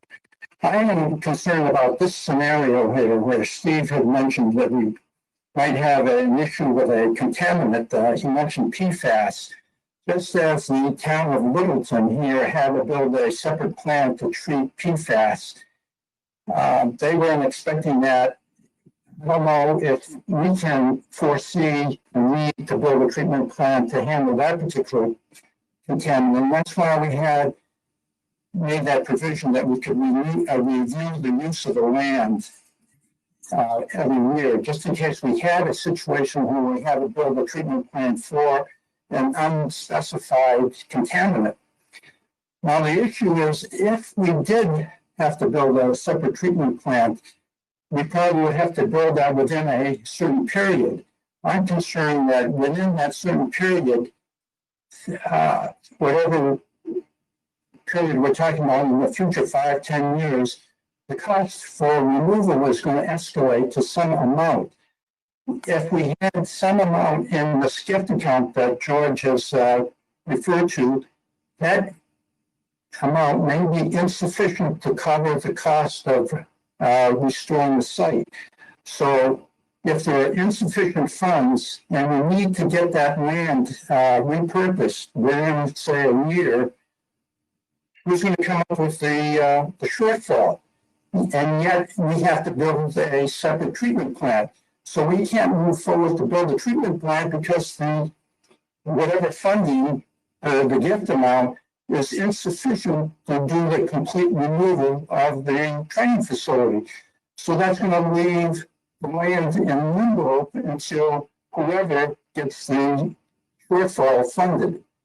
So that's what I'm concerned about. And so I don't know if there's other financing techniques, but I would need a guarantee that whatever the cost is 5, 10, 20 years from now will be fully covered. And again, earlier I said that I don't think the Board of Water Commissioners voted on this draft, and I stand corrected by you. Thank you. Thank you. All right. Any other comments or questions from the board? Okay. There is a motion on the table and there was a second. All those in favor? Wait a minute, excuse me. What? Yes? I just want to, just clarification for us. So Scott, is your motion to approve all those bulleted items on the agenda? I was about to say, yes, that, Andrea, are you sure we're done discussing? Because we've handled the fire department, we've not discussed the footprint, the removal of the sheds or the RFP. So if we're done, I'm thrilled, but we may not be done. And just to point out also, you have the historic preservation restriction. So I just wanted to be sure that you were clear you're voting, and that's fine, in favor of all that. So, or against, whatever you vote. So is the pleasure of the board to vote all of them together, or does anybody have a concern with one of them or two or three that we should take out separately? Elizabeth? You're muted. Thank you. I do have two questions about items further down. If you want me to ask those questions before we take our vote, then we may be able to do it all at once. Yeah, why don't you do that? Sure. So my first one has to do with the extending the boundaries at 35 Town Farm Road, and I wanted confirmation from the fire department that they will still be able to access their building and that the proposed boundaries will work for the Rogers Fire Station. Yes, Elizabeth, yes. We would still Great. have access to the back of the building. Okay, thank you. And then my second question had to do with the historic preservation restriction. And my question is, are we ready to do this? I have understood from conversations with Dave Gutbrod that there's a lot of complexity to that, and understanding how restrictive we want to be, compared with what a developer may wish to do to that property. So I want to understand where we are in that process, if we're generally supporting that, or if there's specifics that are prepared. May I address that, Madam Chairman? Because I don't think Bob Waskevich, the chair of the historical subcommittee, is online tonight. Bob, are you there? I don't see him. Okay, the historical subcommittee was comprised of Bob Waskevich, also of David Gutbrod, Roberta McGuire, Marilyn Day, the past director of the museum, and then Nancy Cook joined to be sure that the housing element was represented. And they unanimously, Elizabeth, recommended the historic preservation guidelines that you have in your packet. So that included the approval of David Gutbrod. He was very much a part of that. Okay, excellent. Thank you. Roberta, I see you have your hand up again. Do you have anything to add?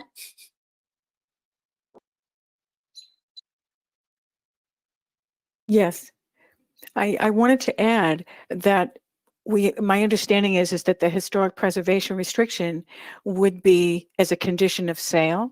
And so it could be included as part of the RFP, but it might not be something that you'd want to attach to the site until the site is sold, if that makes sense. Okay, Looks like Scott? Scott wants to speak. So yeah, this, Roberta's correct. I mean, we had a prior discussion, we being this this board, that putting a preservation restriction on it prematurely would affect its ability to be reused for some other purpose should this plan not work out. So if you attach the restriction as part of the RFP, then any respondent can use that as leverage with the State Historic Commission to get money, because it will be a restriction, but it's not binding until it's actually sold, in which case, if things don't work out, the town's not stuck holding a property that we can't then do anything else with. Okay. Thank you. Okay. All right. Does anybody on the board have any other questions about any of the 6 items that are listed in the agenda? Okay, seeing none. Are we prepared to vote for it as one package? So can I just clarify, excuse me, one more time, Andrea? So are you basically telling us that we will put in the RFP to establish a historic preservation restriction, but if we don't like the respondents, then we will not go forward with that? Is that correct? Because on the agenda, it says you are approving establishing that. That makes sense? It does make sense. And I think what I heard from Roberta and Scott was that the historic preservation restriction will be part of the RFP. Okay. Okay, As so we opposed just want to to putting it- clarify in your vote that that's what your direction is. Okay, Okay, thank you. I would take that as a friendly amendment. okay. Although that's not a board member, so I'm not sure if it's an amendment, but It's a friendly amendment to the motion that's on before us, okay? All right. With that, all those in favor? was there a second? I'm not sure. There was, way Second. back when, there was a second. Okay, great. I don't remember who did it, but way back when we started this discussion, there was a second. Just in case our clerk didn't pick up on it. Yes, I intended a second. That's exactly what I was going to do. Okay, and the friendly amendment, Tom, I assume you're seconding that? Yes, Okay. as well. Okay, all right. I think we got it all now procedurally. So all those in favor, Elizabeth? Aye. Mark? Yes. Tom? Aye. Scott? Aye. And I. Great. To the Town Farm Task Force, thank you for all your hard work and your continued work going forward. I know this has been a long journey, but we're getting there. So thank you all very much. Thank you to the board very much. Thank you. Good night. We're very All grateful. right. Moving right along. We're at our 7:55 item. A request to approve a pilot agreement relative to the Hellenic Crocker Residence's 18 senior housing units located at 60 Littleton Road. I think, Jody, you sent us the pilot this afternoon or early this morning. I did early this morning, but David Hedison is out there if you have questions. Paul Plouffe is out there if you have questions about prior pilots. We're Okay. here to answer anything. So let me ask if the board has any questions about the pilot agreement that we received. Elizabeth. I don't have a question. I was just hoping for a 1-minute summary. I thought Paul's email was helpful, and I think for the public, that summary shared verbally publicly right now would be helpful. Paul, can you Yes. share with the public a 1-minute summary? 1-minute summary. I talked to David Hedison and I took a look at the numbers that they have. Obviously, this is a nonprofit, so kind of looking at income and expenses and doing a typical income approach, the numbers are a little different. The expenses to this are a little bit more than a typical apartment building. And keeping in mind that not only a nonprofit, also assuming that they're probably going to be a tax exempt entity. So if they are, then they wouldn't be paying any taxes whatsoever. So I kind of decided to look at the net cash flow and kind of look at that, and with the cap rate, and to kind of see what the value will be, and kind of get an idea of roughly what taxes might be based off of their net cash flow. And it was like taxes a year were a little over $5,000 a year.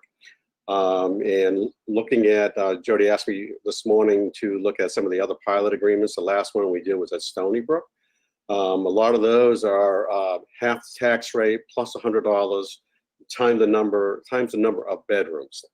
Applying that to this particular project, the pilot, would be looking like around, I think it was less than $1,200 a year. So David's proposal, I think, sounds really good at $5,000 a year with escalation clause built in, but I'm certain David could elaborate a lot more than I can. Okay. David, do you want to add anything? I have a 25-minute presentation.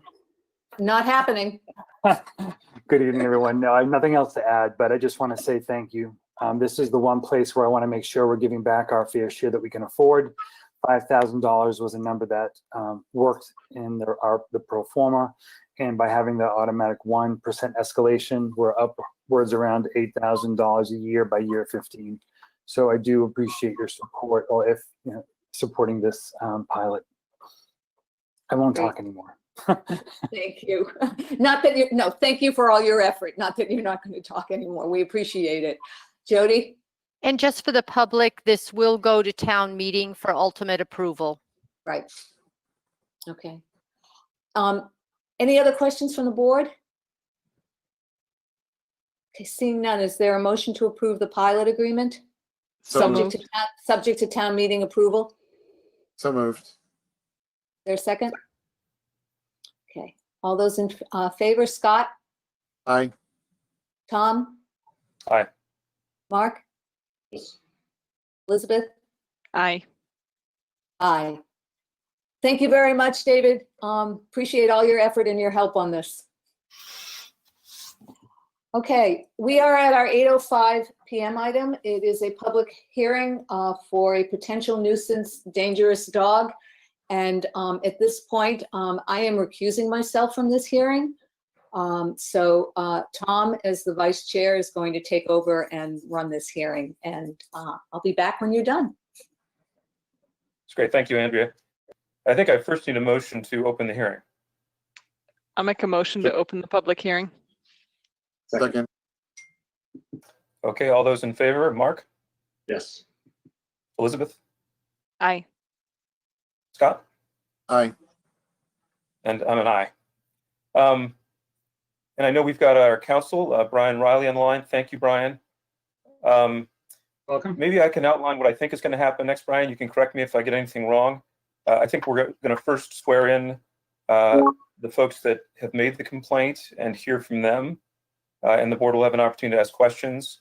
And then we'll swear in the people who against whom the complaint was made. And we'll have a chance to hear from them and have the board ask questions of them.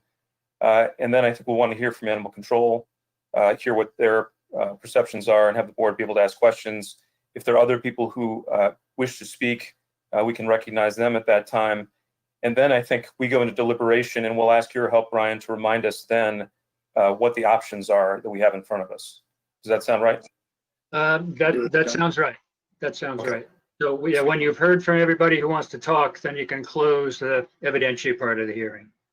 Okay. Right. Great. So with that, if we have the, Eric, if we could have the folks that have made the complaint. Hi, can you hear us? Yes. Yes, thank you very much. And welcome. Brent. Hi, thank you.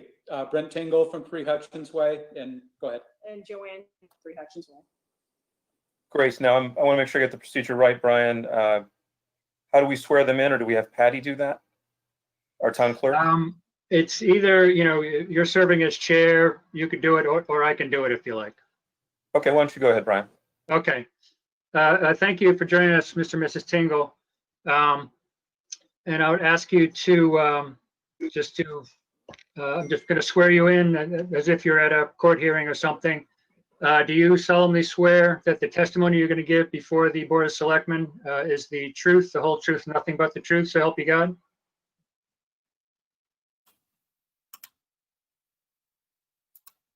Joanne and Brent, I think we need to hear we do.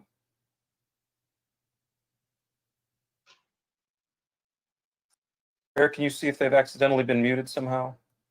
Yeah, I'm looking.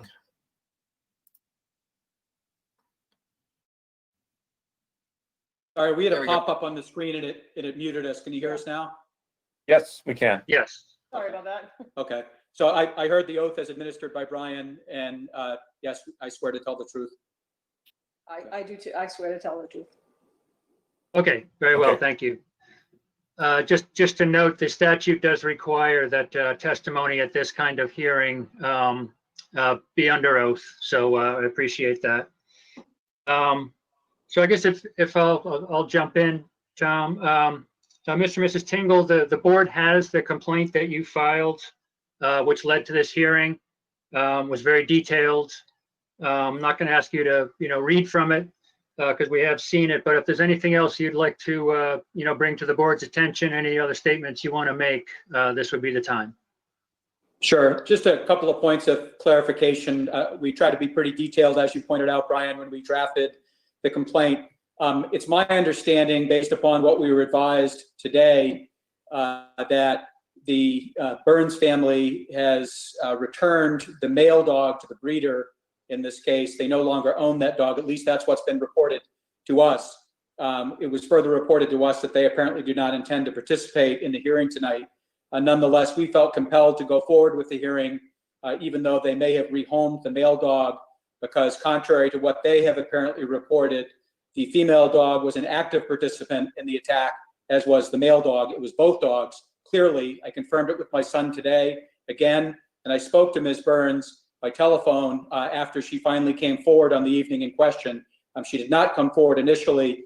She was essentially outed on Facebook. Her daughter brought it to her attention and reported to animal control after we had already spoken to animal control. I spoke to her that evening. She acknowledged to me that there had been a prior incident involving the male dog that has apparently since been rehomed. She stated, I asked whether the other dog had ever done this before. She stated that she was particularly upset because the female dog had not done this in the past, but she readily acknowledged that the female dog had participated in the attack. In this case, I confirmed it with my son again today. And in fact, it was the female dog that continued to follow him down the street when he was trying to carry our dog home from Hartford Road that evening. The other reason we wanted to press this is, and I preface all this by saying that none of this is intended to be an attack on the character of the Burns. By all accounts, they're very, very nice people. I bear them no malice personally, but we felt compelled to go forward with this but for two reasons. Number one, this is not the first time it's happened. It's the second time that happened in a relatively short period of time. And even though their dog had tried to kill another dog shortly before this, she still felt that it was appropriate to walk the dogs on leash that she could not control near the school, which is several miles from their home. The second reason we felt compelled to go forward with it was the fact that she was walking the dog several miles from her home.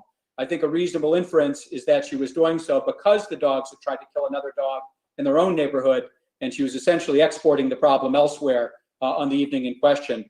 And where the female dog was an active participant, and based upon their past track record with the dogs, I do not have a comfort level that the dog will be kept in such a state where it can attack other dogs. I'll point out further that it was frankly just sheer luck that they didn't bite my son also. It wasn't for lack. I mean, this wasn't them simply sort of chasing after my dog. I've been around dogs my whole life and have had to get rid of dogs that were aggressive before or rehome them. They were trying to kill our dog. This was classic prey instinct, trying to kill the dog. The female dog was an active participant in it. And based upon the lack of judgment that they've demonstrated in the past, I have no confidence that keeping the female dog there without appropriate protections in place will help. I have great confidence in animal control. I wish to compliment Officer Hurd. He's been incredibly professional and attentive throughout this entire process. Really pleased to see that. But I frankly, and Joanne and I have agreed that we would feel horrible if we didn't press forward with this and then the dog turns around and bites someone else or kills someone else's dog. So that's what prompted this. And just to be clear, even though the other dog may have been rehomed, I don't think it solves the problem. Okay, thank you. And we certainly hope your son is feeling better. Thank you. And your dog too. Thank you. Anything else, Brent or Joanne? Before we move to questions that we may have from the board. Not at this time. Okay. So I saw Mr. Burns, and we did hear earlier that he would be able to join us. But first, I want to give the members of the select board opportunities to ask questions, clarifying questions, if you have them, to Joanne and Brent. And I can't, please just speak up if you do. I can't see you on the screen. I don't have any questions, Tom. Thank you. Okay. I'm fine right now, Tom. Okay, thank you. Mark, you okay? Okay. I don't have any questions for Mr. Tingle, no. Yeah, and I'm fine too. Okay, thank you, Mark. Okay, I think the next thing then would be to swear in Mr. Burns. Yes.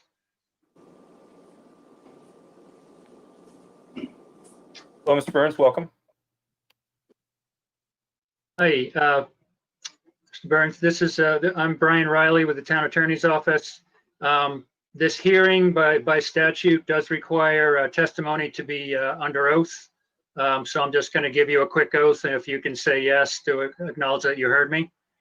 Do you solemnly swear that any testimony you're going to give before the Board of Selectmen in this hearing is the truth, the whole truth, and nothing but the truth, so help you God? Tom, your mic is actually muted. Yeah, let's make sure we unmute you, Mr. Burns. Yes. Okay, there we go. We can hear you now. Thank you. Thank you. So, Mr. Burns, you know the purpose of this hearing. I believe you received the documents that are before the Board of Selectmen as well. And if you were able to hear Mr. Tingle just now, I guess, first of all, is there anything you'd like to say to the board, regarding this matter and your dogs? Yeah, I first met Dan back in October. It's been a pleasure working with Dan. He's doing an incredible job. Hats off to Dan. We did finally take his advice and call the breeder, and Ed is back with the breeder. We did that round trip today. Back in October, when the first bite happened down the street, we did take Ed to a special canine training to rehabilitate and retrain him. I thought we had him under control. I thought we had him retrained. On April 28th, the incident on Hotwell Street over by the high school proved otherwise. We did talk to the canine training facility, and they told us that we could come back, but some dogs, they do have a very strong prey drive, and that's when we decided Ed needed to be rehomed.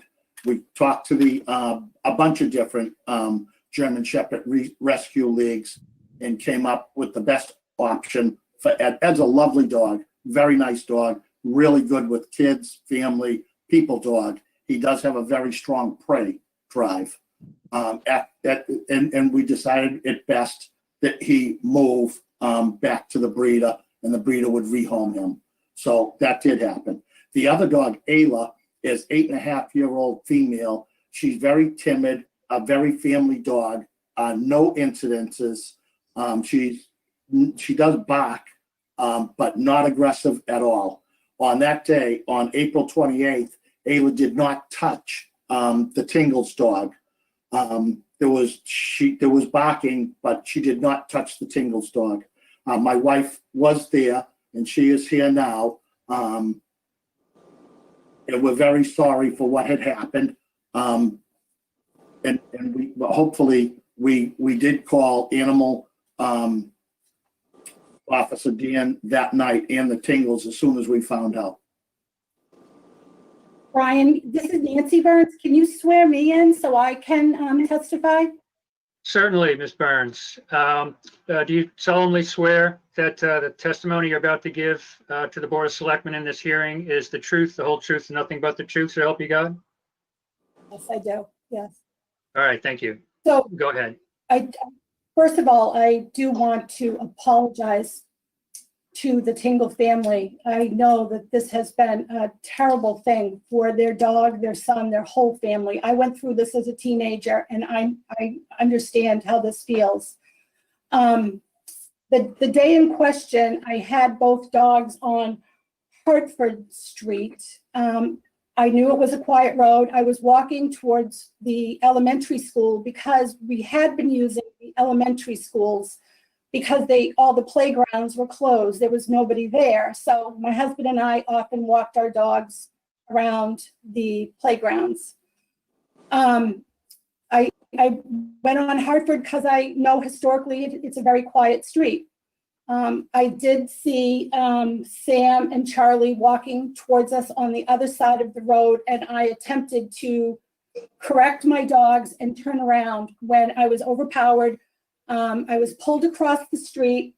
I did hit my head on the, I think it was a wall.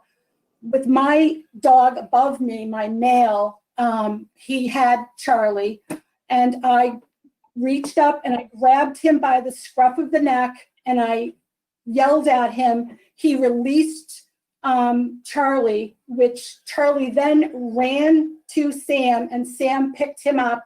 And Ayla was probably about 10 feet to my left, was barking, but did not attempt to charge the dog. She never touched Charlie at all. And when I got up, Sam was heading for home with his dog.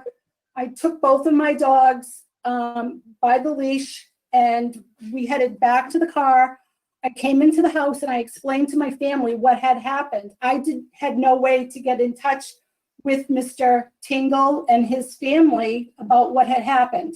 I left a message on the animal control, and then my daughter showed up and she said that it was on Facebook, and that is how I got his name. And I called him as soon as I found out who it was and wanted to see how the dog was doing, his son. I was so upset, and I still am. It was been a terrible thing. But I do want to reiterate that Ayla has never had a charge of aggression. She's never had any violation. And Ed has, and we fully admit that. I mean, if it was both dogs that were aggressive, we would not hesitate to rehome both of them. But we kept Ayla because of her non-aggressive demeanor. Okay, Mr. Chairman, could I ask a couple of questions? Yes, go ahead, Brian. Thank you. Thank you, Ms. Burns. I just had two questions, I think. One, you said Ayla is about 8.5. How long have you had her? We got her from a puppy, 7 weeks old, we got her. Okay, so you've had her for 8 years. And the other one is, yeah, I know you're testifying under oath, so I don't mean to suggest that I don't believe you, but I'm wondering if you have any kind of documentation from the breeder that you could provide to animal control showing that they now have Eddie back again. Sure. I think Eric has that information. I'm pretty sure Eric called her today. Okay, I just wanted something on the record for the town. Yeah, the dog will not be back in the state of Massachusetts. We made that clear with the breeders in Pennsylvania. Is that what I understand? Correct. Shadowbrook Shepherds. I think Okay. Eric talked to her today. Okay. Okay. I don't think that's the only questions I had, Mr. Chairman. It was Dan's recommendation that we try to bring her back to the breeder, him back to the breeder. So we followed through with that after, deciding what would be the best course. And we just want to do what's best for the community, best for everyone involved, is to take that dog out of the equation. Okay, thank you. Thank you, Brian. Thank you, Mr. and Mrs. Burns. So now I have questions, or we're open for questions from other board members. Mark, I see you. Why don't you go first? And then I can't see anyone else. So after Mark, if you'd like to say something, please just sound off. Yeah, so just a quick question. I thought I in the Tingle's testimony or in the documentation that I read, that there was an accusation that the female dog also has a history, not particularly in this instance, but in something else. Is that, did I misread that? You did, respectfully. The only information we had was with respect to the male dog, as we obtained the report from the town. I don't know anything about the history of the female dog. I do have a response to what Ms. Burns said, but I'll wait till you finish your other questions. Okay, Mark, did you have other questions? Nope. I just thought I had seen that somewhere, or it was in Mr. Tingle's testimony. Okay, other questions from board members? Tom, I have a question. Okay, Elizabeth, why don't you go next? Sure. Mrs. Burns, thank you for being here. I know this is difficult for everyone tonight, so I do appreciate you speaking with the board. I wondered if you could speak a little bit more about the actual incident, because I'm trying to reconcile what you were telling us with what I read in the Tingles report, especially that the vet said there were 5 large bite marks. And if you fell and hit your head, I'm trying to understand, the certainty with of your comment that it was only your male dog and not the female dog involved, because it sounds like there were numerous bites. Well, when I was pulled across the street, I remained in control. I mean, I held their leashes. I did not let go of their leashes. So they did pull me. And I was kind of underneath, if you will, my male dog. And I did look up and I saw that he did have Charlie in his mouth. And I could also, I mean, this whole thing took like maybe 15, 20 seconds. And I grabbed him by the scruff of the neck, as I said, and I yelled at him to let go. And he did let go. And then he ran to his owner. And Ayla was many feet away. Like I said, she's not an aggressive dog. She has never bitten anybody or anything. May I respond further? Can I answer your question? I'm going to give you an opportunity to come back at the end and make a comment. Thank you. I'm hearing Mr. Tingle. Is that right? Thank you. Yeah, you will have an opportunity to speak, but first I want to hear all the questions from the board. So you didn't entirely answer my question, Mrs. Burns, but I suspect, I understand that it was all, very fast and, a lot was happening. So I would understand if you didn't have every, detail, if you weren't able to capture every detail of what happened, given the chaos that I'm sure was happening. So, thank you. Go ahead, Tom. That was my only question. Okay. Thanks. Scott, do you have any questions? I clearly did visualize a female dog during this. I clearly did. And I know I'm under oath. I clearly visualized her. She didn't touch the dog. So 2 questions. One is probably, I think, fairly simple. I'm trying to understand, what is the current confinement mechanism for Ayla? Is it It's well, is it a solid fence? Is it electric fence? No, she's primarily a house dog. She goes out for walks occasionally. She's in the backyard. It's an electric fence with a shock collar around our backyard only. Because I guess there's one other incident where the dog didn't have the shock collar on, so it left the property. Yeah, that was our male when we first were introducing the invisible fence. The dog was let out without the collar on. I mean, we are very diligent. We check the batteries all the time. We're making sure that the dogs were, kept within our yard. That was the only time that they ever got out, that he got out. And unfortunately, he bit a dog then. We had no idea that at that time that he was even aggressive. We had not seen that. that he was aggressive towards other dogs. We had socialized him normally, but he didn't go to daycare, but we did not realize that at that time that he was dog aggressive. Okay, thank you, Scott. Trying to figure out what transpired with Charlie. So you had both dogs on a leash, and then or leashes. When they pulled, did you keep control of the leash, or did you lose control of the leash?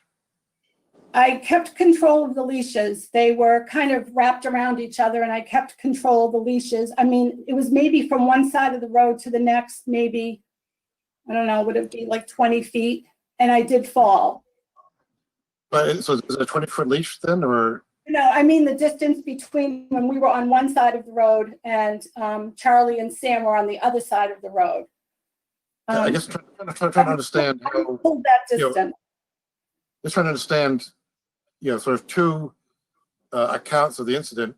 One where Ayla apparently chased Sam and bringing Charlie home, and your account let go of the leash. So I'm trying to figure out. I don't want to call anybody liars here. I want to understand what did happen. It seems that the key here is Ayla's behavior. No, Ayla did not chase them home. I grabbed the leashes. I looked to see if the dog, he was in Sam's arms. I looked to see if the dog had any visible blood on him. I did not see any at the time. I'm sure, that picked up as he went home, but I did not see anything. And then I just went the opposite direction towards my car at the high school. Okay, thanks, Tom. I'm done. Okay, I guess my only question, and you've covered this already, is I guess during the event, sounds like everyone was upset.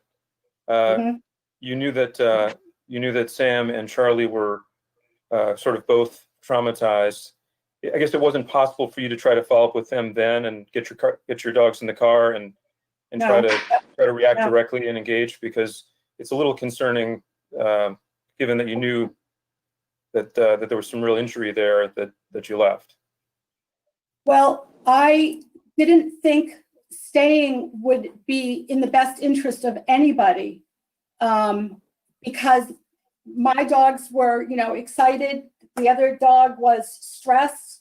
And if I stayed there, I don't think that it's not the kind of thing where you can exchange license plates at the scene. I was going to come home and call the dog officer, and I was positive that they would report the incident to the dog officer. But in the interim, because I left a message with the dog officer because they did not answer, but in the interim was the Facebook notification, and that's how I tracked the family down. And I called them as soon as I found that information out. I looked them up and called, and I spoke to Mr. Tingle. Okay, thank you. Mr. Tingle, I do want to give you a chance to speak. I think it'd be helpful if you feel like there's something you need to rebut specifically. I will. I'll be focused. It's really 2 points. One, vis-a-vis just the report of the incident. Ms. Burns did not immediately contact Animal Control despite having witnessed this entire event. Before she had contacted Animal Control, I had time to assess the dog at home, and my son burst through the front door carrying him, soaked in blood. Took him to the vet, got home from the vet, made a lengthy post on one of the Westford Facebook pages indicating what had happened, and asked if anyone knew of any German Shepherds in the area or might know who the owners were. I didn't realize at the time that she actually lived several miles away and had brought the dogs over here to walk by the schools. And it was only later that evening, or within a couple hours after the event, that I eventually heard from Ms. Burns. I had already spoken, or I'd already left messages with Animal Control. I think I'd even spoken to Animal Control before I eventually heard from her. And when I spoke to Ms. Burns that evening, when she did eventually call, she said that she had called because her daughter had seen my Facebook post and brought it to her attention. So respectfully, she may not have known who we were, but she certainly knows who the Animal Control officer is. Number two, vis-a-vis the female dog's behavior on that date, perhaps that is Ms. Burns' recollection of what happened now. I can only tell you what she told me when I spoke during the night of the incident. And I went out of my way to not be angry or confrontational. I actually expressed concern as to whether she had been injured, because my son told me right after the event that the dog owner had been knocked over and fell and hit her head. And I asked her, have the dogs ever done this before? She said the male had, and that he is going to school for it, but it was the first time that the female had done something like this. I can't tell you with certainty whether the female bit Charlie as well. She certainly, though, yanked the leash and pulled over and came after Charlie as part of it. She was not resisting or going in any different direction. It was a flurry on my son's end. The dog, I referenced 5 bites, I think in the report. Per the vet, it was actually 7 bites, multiple deep punctures and some avulsions where there's just literally chunks of flesh bitten out of him. Perhaps Eddie could have accomplished that himself in a matter of a few seconds, but Charlie was literally being thrown in the air. And when he landed one of the times, he landed fairly close to where my son was, and my son scooped him up. But as one of the select board members indicated, Ms. Burns has consistently indicated, going all the way back to when she told me about this, almost right after it happened, that the dogs yanked the leash, that she fell backwards and hit her head. And we all know, I think, how wide Hartford Road is. It's not a narrow road, it's a good sized road. So it's a little difficult for me to accept that she fell backwards, hit her head, and then was drugged across the road while maintaining control of the leashes the entire time. I acknowledge it was likely a chaotic scene, but both dogs came after Charlie, and I'm not suggesting that the female dog should be rehomed. That's up to you folks. I'm not even suggesting that's the case, and I have no doubt that she is the more docile of the 2 dogs, but she definitely reacted here. She definitely came after Charlie as well under the circumstances, and I don't have confidence that an electric fence is necessarily going to be the solution here, but I defer to the board on that. Okay, I would like to move on to hear from Dan, our animal control officer, Dan Hurd. Hey, Mr. Riley. Yes. Hey, you Is that can you, go ahead Dan? and swear. Yes. Okay. Just for the record, we'll swear you in as well, Dan. Sure. Do you swear that the testimony you're going to give to the Board of Selectmen in this hearing is the truth, the whole truth, and nothing but the truth, so help you God? I do. All right, thank you. I'll let you, say what you want to say, Dan, but the board does have your 2 reports. One is the primary incident involving the Tingles from April 28th of this year, and you also submitted a one dated October 18th of 2019, and that involved a dog on the same street where the Burns live, Mr. Ostagai. And that report, I mean, it speaks for itself, but it does suggest that that was only the young male dog who was involved in that particular attack. Yeah, absolutely. I guess I'll. No, go ahead. Okay. I guess I'll start off just by saying, I'm pleased to hear that Eddie is in a hopefully a better situation for him. He did seem to be the aggressor in the initial incident back in October, and I have little doubt that he was most likely the aggressor in this incident as well. So to hear that he is in a different situation, that is preferable for us. They had originally indicated that they did not want to kind of get rid of Eddie. So to hear that they, kind of took our advice, that's great. When we deal with these things, it's always a matter of, aggressive dog versus owner compliance. So as long as you have a diligent owner, that usually solves most of your issues. The incident back in October, that was just the male dog, Eddie. Ayla was not involved in that one. So I think, having Eddie be out of the situation takes care of that. This most recent incident, I don't think anybody can say with certainty which dog was the one to bite Charlie. Charlie did have 7 wounds. They were pretty decent wounds. I hope he's feeling better, but they were definitely, they were not minor wounds. So I guess it's, I'm going to defer to the board as far as making your decision on whether or not Ayla still presents any kind of a public safety threat going forward. Having Eddie be in a different situation really would be my number one priority. We can also see a lot of peck mentality sometimes with these things too. So if you have an aggressor, even if you have a secondary dog who maybe is not normally aggressive, they can kind of join in with that. So whether or not Ayla still presents a threat, or any kind of a safety issue to the public, I'm going to defer to you guys. That has not been my experience. Again, Eddie was the #1 aggressor for me in both situations, it seems like. So that's really the best of my recollection for stuff. Okay, thanks, Dan. Questions from the Thanks, board? Dan. Unless, Brian, did you have a question? Sorry, before we go to the board. No, I don't think so. Okay, thanks. Questions from board, Mark? Yeah, thanks, Dan. I take it you've spent some time with Ayla but not without Eddie around. Is that right? I have not seen Ayla without Eddie there. I would be curious to see kind of how she does.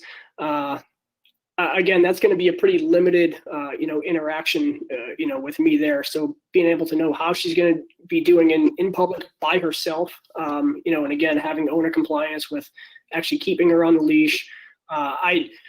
Electric fences are the bane of existence for every animal control officer, just because they can be so inconsistent. Yeah, I guess Tom, the only thought was one, whether it would be worthwhile for Dan to spend some time with the herds and I'm sorry, with Ava. You probably do spend enough time with yourself, Dan. I do, yeah. Absolutely, yeah. To understand her demeanor in a way that Dan could provide some kind of input, and then the only other thought outside of that was whether it would be appropriate for some period of time, Ayla to have a muzzle on while she's outside. Other than that, I don't have. Yeah, honestly, I think that's a great idea. I'm very willing to do that. Again, how she acts with me cannot be a 100% indicator on how she's always going to be, but I think that'll give us a good indication as to how we're going to be looking going forward with her being the only dog in the house. Elizabeth, do you have any questions? I do. So thank you, Dan, for your reports and for your help this evening. Of course. One of the things we always discuss is owner compliance, and I'm wondering what you can tell us in terms of your perceptions of owner compliance in this situation, since the event with the Tingles dog. Do you have information for us? Yeah, the fact that we had 2, I would call major incidents within 6 months, that does look a little bit worse, I would say in general. That is a little bit more concerning. I will say the Burns were very apologetic. They did seem to take it seriously. When I got there the second time, they actually had developed a list of, solutions that they had given to me that they were going to be enacting if we did not go forward with the hearing. And basically that list included walking each dog separately on a leash at all times, basically being overall more compliant. Again, the fact that Eddie is gone and that we're focusing just on Ayla now, I can't predict what people do. A lot of people are very serious about it, initially, and then, God forbid another incident happens, 12 months, 2 years, 3 years down the road after things kind of cool off a little bit. Then I have a question I also have a question about a fence. I wonder if you have a recommendation, Dan, if the Burns have had an electric collar for their dog, if you would be more comfortable with the physical fence versus the electric fence. Would that be a solution here that would bring you more comfort? I think honestly it would. I realize that putting up a hard fence can be an inconvenience and I guess a financial setback, especially if you have a big yard. If that prevents another dog or human being bit again in the future, that's obviously well worth it for me. Again, the fact that the main aggressor is gone, out of the household is a huge win for me. So, being able to focus on whether or not Ayla actually requires a hard fence or something like a basket muzzle, something like that. I think I would need to, spend some time and kind of make that decision. And then I do have one other question. obviously walking two large dogs at once is a lot more, requires a lot more strength than one. Do you think it's reasonable for the owners to be able to walk Ayla if she did decide to bolt and use all of her strength? Is one dog too much for one adult, or No, I think that that's would be managed? I think that's a fair question. I think having two full-size German Shepherds, on leash can definitely overpower somebody. I have little doubt that either of the Burns can walk Ayla safely by themselves. Okay. I think that's very feasible. Thank you. Thanks, Elizabeth. Scott, do you have any questions? So, Dan, I know it's hard to make these judgments, but prior to Eddie's arrival, if you've gone back through all the records, right? So there's no indication that Ayla on her own was aggressive. Is that, at least we can tell from reports? Is that correct? Yeah, I think that's a fair judgment to make. Whether or not that is true going forward. I don't have a crystal ball, but in the experiences that I've had with them, Ayla has not been the aggressor. Which I guess is the second question, which again it's hard to answer, but is aggression a learned behavior? So if he's learned it, is she likely to forget it without the aggressor there, or is it something that we know, or the Burns need to worry about in terms of she's learned it and she may or may not forget it? Yeah, I think that's a fair question too. Again, I do defer to the pack mentality. We've had a couple cases here in Westford where two dogs tend to rile each other up, and I think tend to do more damage than maybe one would have done by themselves. So how that goes forward is still yet to be seen. Whether or not Ayla shows any aggression going forward, I can't make that call based on my experience with her so far. Okay, that's actually just getting the anecdotal evidence is helpful. If there's no certainty in this world, so thanks. Yeah. So Dan, one of the next things we're going to do once we end the evidentiary part of this hearing is make some decisions and recommendations. So it sounds like your recommendations, at least on leash at all times, at least kept in the house until such time as they have a fence that you approved. You wouldn't want the dog necessarily to be outside without being on a leash.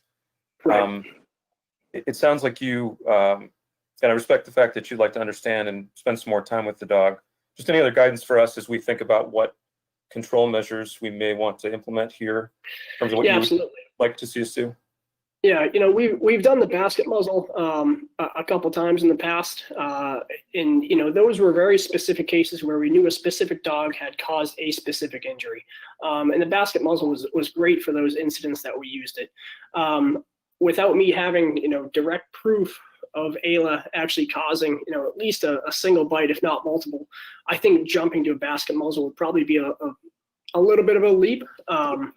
Again, I find electric fences to be extremely inconsistent, and they take a lot of good owner discipline to make them work. A hard structure fence is always great, but again, it can be a financial setback for people. So, we do have multiple options here. I think until we figured out some kind of a long-term solution, absolutely on leash at all times. I would not recommend her being out in the yard and using the electric fence just in case, again, they're inconsistent. Batteries die, dogs run through them, etc. Okay. Any other questions for Dan before we close the evidentiary part of this hearing? Yeah, I'd like to say, Dan, can you swing by and visit with Ayla within the next couple of weeks or whenever you're back from vacation or? Yeah, I'm more than happy to do that. Yeah, thank you. Yeah, Mr. Burns, one of the things the board will advise in our finding today and our determination will be a set of actions that could include asking Dan to work with you further. Oh, absolutely. That highly, yeah, that's great. Thank you. Okay, Brian, anything else we need to do before we close this part of the hearing? No, I don't think so. I mean, I understand that one thing to talk about is if Dan wants to, do some research, so to speak, and report back. I mean, I don't know if you'd want to sort of leave that open to pick up on a future date, or just kind of, or maybe just treat that as one of the, parts of the the order or directive that the board want to impose. Yeah, I would hope I guess I'd like to hear what the board has to say. If we are able to come up with a set of go forward plans that make sense, it'd be good to do that and then follow up later. So why don't we, so we're not leaving session or anything. We're just moving from the evidentiary part to the discussion. And Brian, if you could just remind us what we're deciding. Yeah, sure. In that case, just for the record, I'd ask that you call for a motion to close the evidentiary part of this hearing then. Okay, I call for that motion. I'll make that motion. Second. Okay, all those in favor, Elizabeth? Aye. Mark? Yes. Scott? Aye. And I'm an aye. And Eric, if we could get the select board and Brian back up. And Dan, please stand by in case we've got further questions. Yes, sir.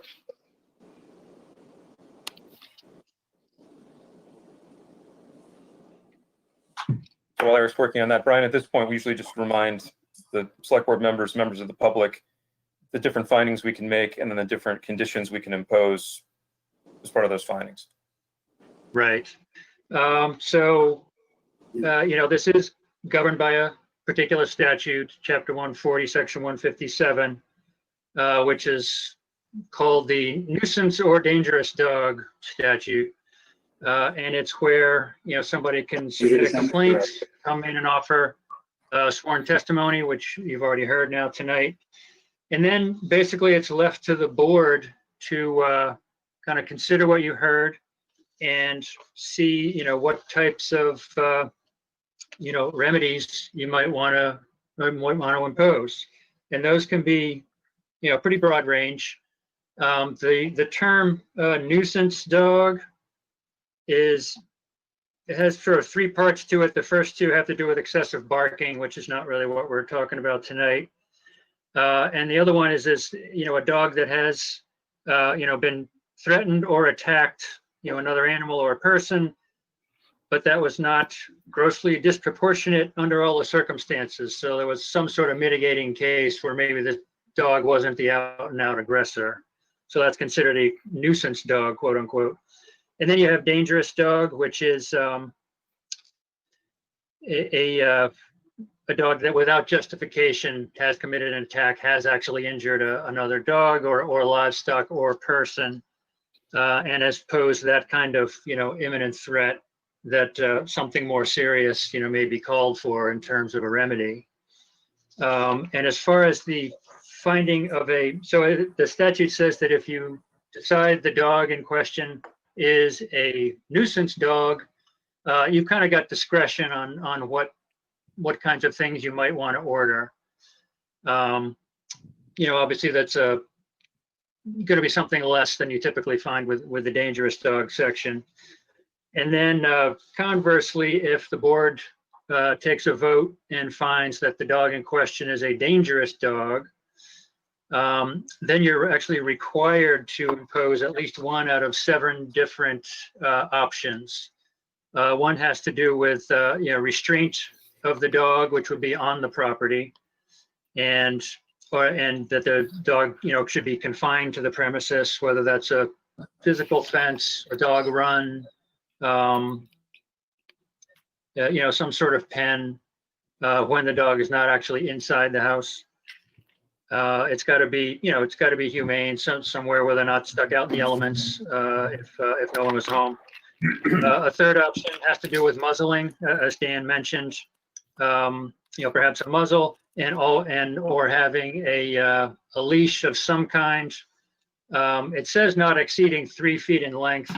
Very often you see 6 feet, but it's basically the idea is if the owner's off premises, they always have a short leash on that dog, whether it has a muzzle or not. The fourth option has to do with submitting proof of insurance, so up to $100,000, insuring the owner from, potential liability from a future act, providing the animal control officer with information to make so its dog is easily identified, whether that's an implanted chip or something else.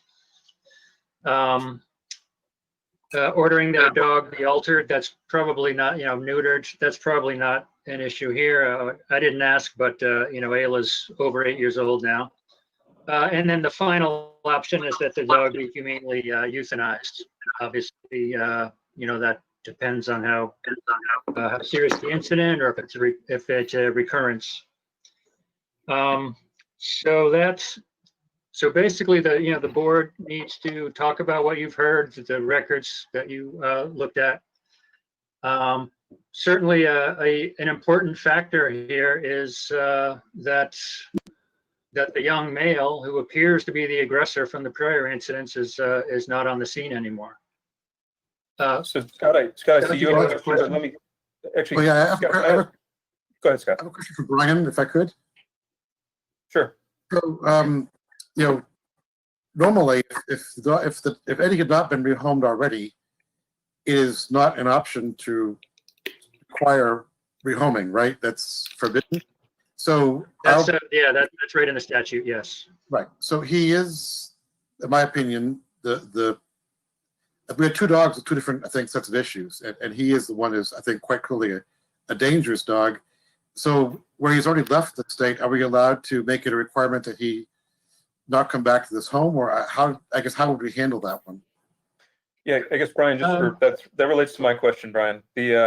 So we have had the unfortunate circumstances as select board of being told that a dog had been rehomed, and then the dog returned later.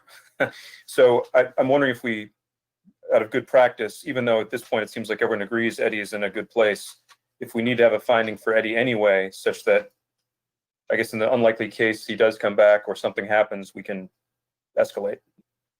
I think that would be quite appropriate. For example, I don't know how you're going to decide about Ayla, but I think that you wouldn't necessarily have to even find that Eddie is a dangerous dog, but you could issue as part of your order and whatever you want the Burns to do with Ayla, that it's been represented to the board that Eddie is now not even in the Commonwealth by their own choice, and shall not be permitted to return, to the Burns.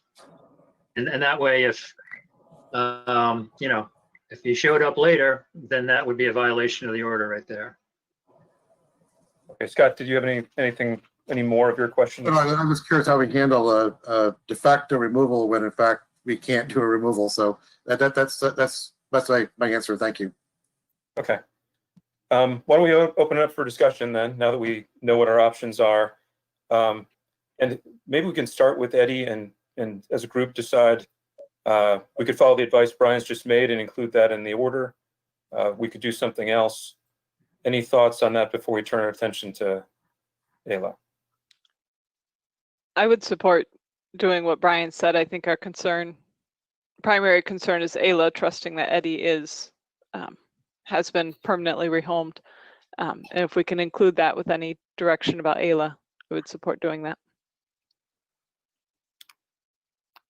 Okay. Okay. Okay. Well, we'll come back to that.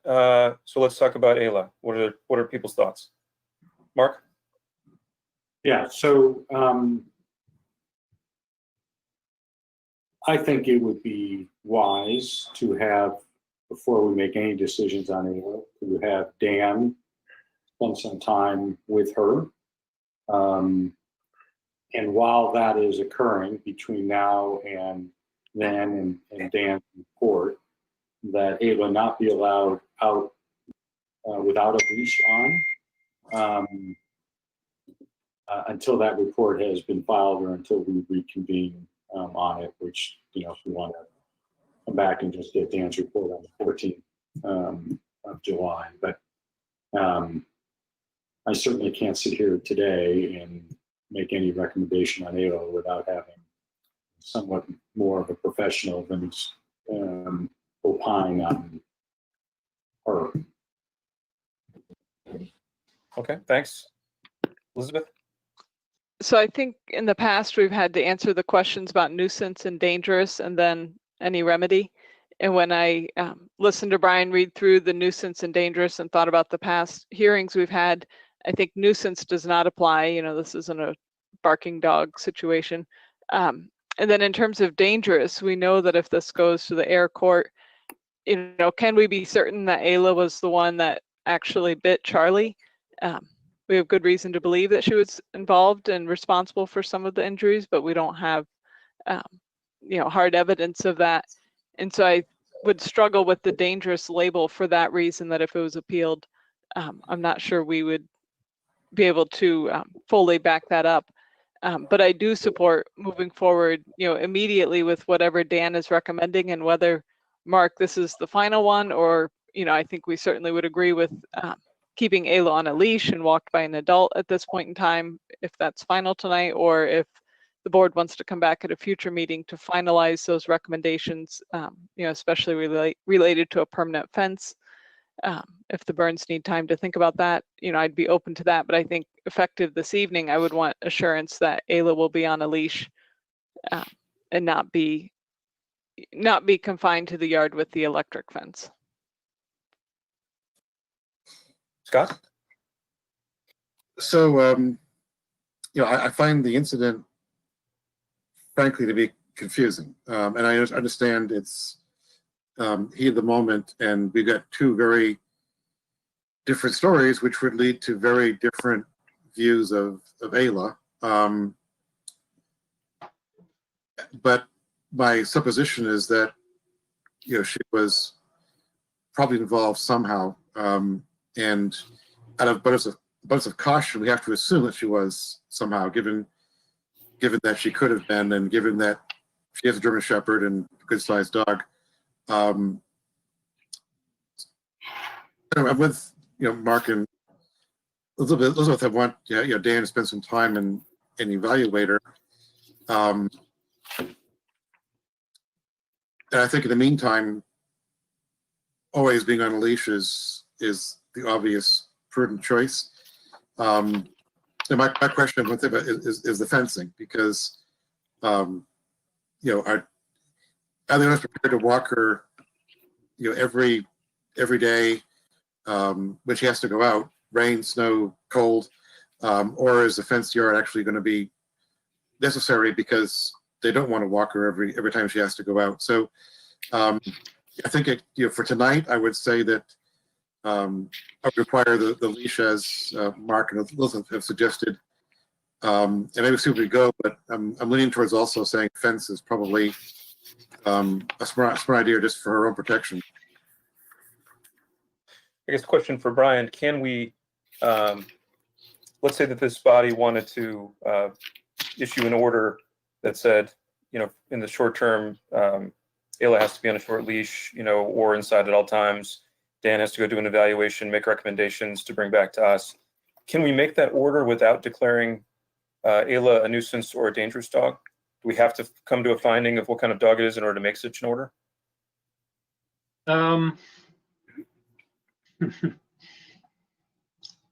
Yeah, I'm just trying to think, because typically under the statute, the board decides either they don't think a case has been made that the dog is a problem, or that it's a nuisance dog, or that it's a dangerous dog, and then that order and whatever conditions go with it, get sent to the owner, and that, can trigger the next phase, which, does sometimes end up in court.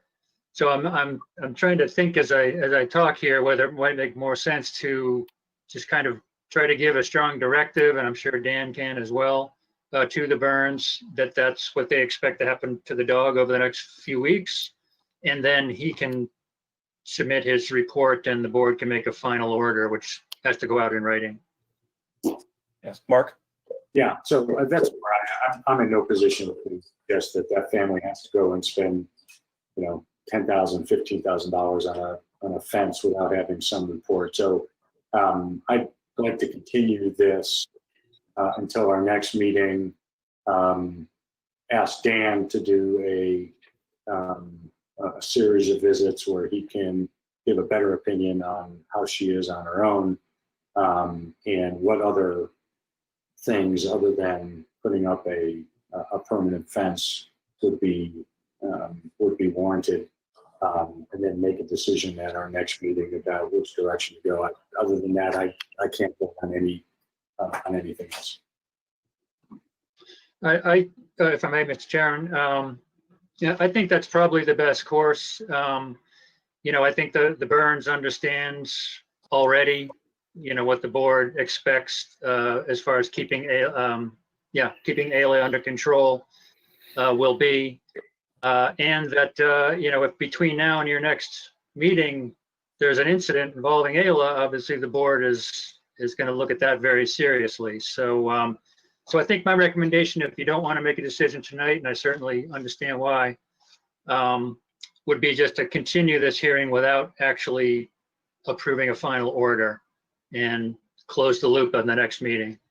Yeah, Tom, if I may, I still stick to during that time that Ayla must be on a leash at all times, cannot be on the electric fence. So that was kind of what I stated the first time around. So, Dan would do his visits. So the dog must be on a leash at all times until this is continued to our next meeting.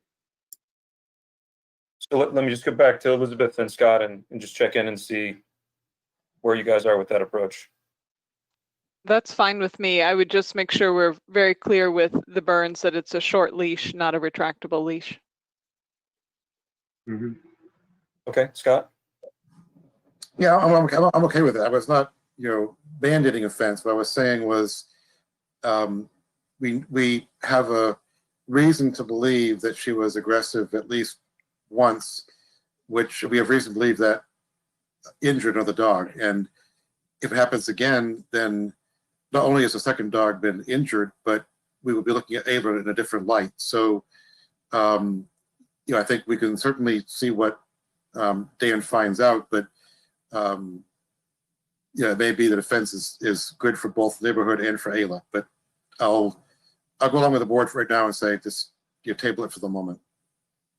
Okay, so it feels like we're looking for a motion to continue this hearing to our next meeting, which I think is July 15th, during which time we expect the dog, Ayla, will be always on a leash at any time outside of the house. And we further ask that Dan work with family and the dog to develop a set of recommendations to bring to us at our next meeting. Just, Tom, this is Jody. Our next meeting is July 14th. July 14th. Yeah. So And do we need to set time certain? Do we need a time certain for this, Jody? I don't think so. Brian, do you think they need to have a time certain? I don't think so. We're done with the, evidentiary part. So as long as, I was looking at your agenda tonight. Do you typically have a time when you expect to, a time written on the agenda? I don't know what I have on July 14th. Sometimes these go long, so we like to put them a little later. If I don't need to do a time certain, I'd rather not. Okay, I think that's fine. If anybody who wants to tune in, to hear the rest of this, they can certainly do that. But you would basically just be looking at whatever recommendations Dan's going to make and decide what your final order is going to look like. Mm-hmm. Okay, so I'm looking for a motion. So moved. Second. Okay, all those in favor, Mark? Yep. Scott? Aye. Elizabeth? Aye. And I'm an aye. And then do we need to, if we continue to, is that enough, or do we need to move to close the hearing? I would not close the hearing. You're continuing it till the 14th. Okay. Yeah. Okay, great. Thanks for your help tonight, Brian. Okay. Oh, my pleasure. Nice to see you all. Thank you. I'll be in touch with you too, Dan. All right, thanks, guys. We will now welcome back the chair. Okay. Good night. Thanks. Okay, take care, Brian. Thank you. Good night. You might be on mute. Okay, am I unmuted? Okay. We can hear you. Yes. Welcome All back. right. Great. Okay, we're now at our 9:05 item, old and new business. Our first request is a request from Jody to appoint members to the Stormwater Fee Appeals Panel. Mark from the Select Board, Dylan O'Connor from the Planning Board, and Timothy Hall from the Board of Water Commissioners as an alternate member. So Jody, I had a request. We're only having 2 members and then 1 alternate? I'm a little confused. No, I'm sorry. Tim is an alternate on the Water Commissioner Board. Oh, it's late. I'm sorry. That's what that meant. I tried to make that clear, but. Sorry, I thought he meant he was an alternate on the storm. Okay. Thank you for that clarification. Is there any questions? Is there a motion? So moved. Is there a second? Second. Okay. All those in favor, Scott? Aye. Tom? Aye. Mark? Aye. Elizabeth? Aye. Aye. Okay, we have a request to approve 2020 annual appointments for committees and board members is listed in the meeting packet. Is there a motion to approve? So moved. Is there a second? Second. All those in favor, Scott? Aye. Tom? Aye. Elizabeth? Aye. Mark?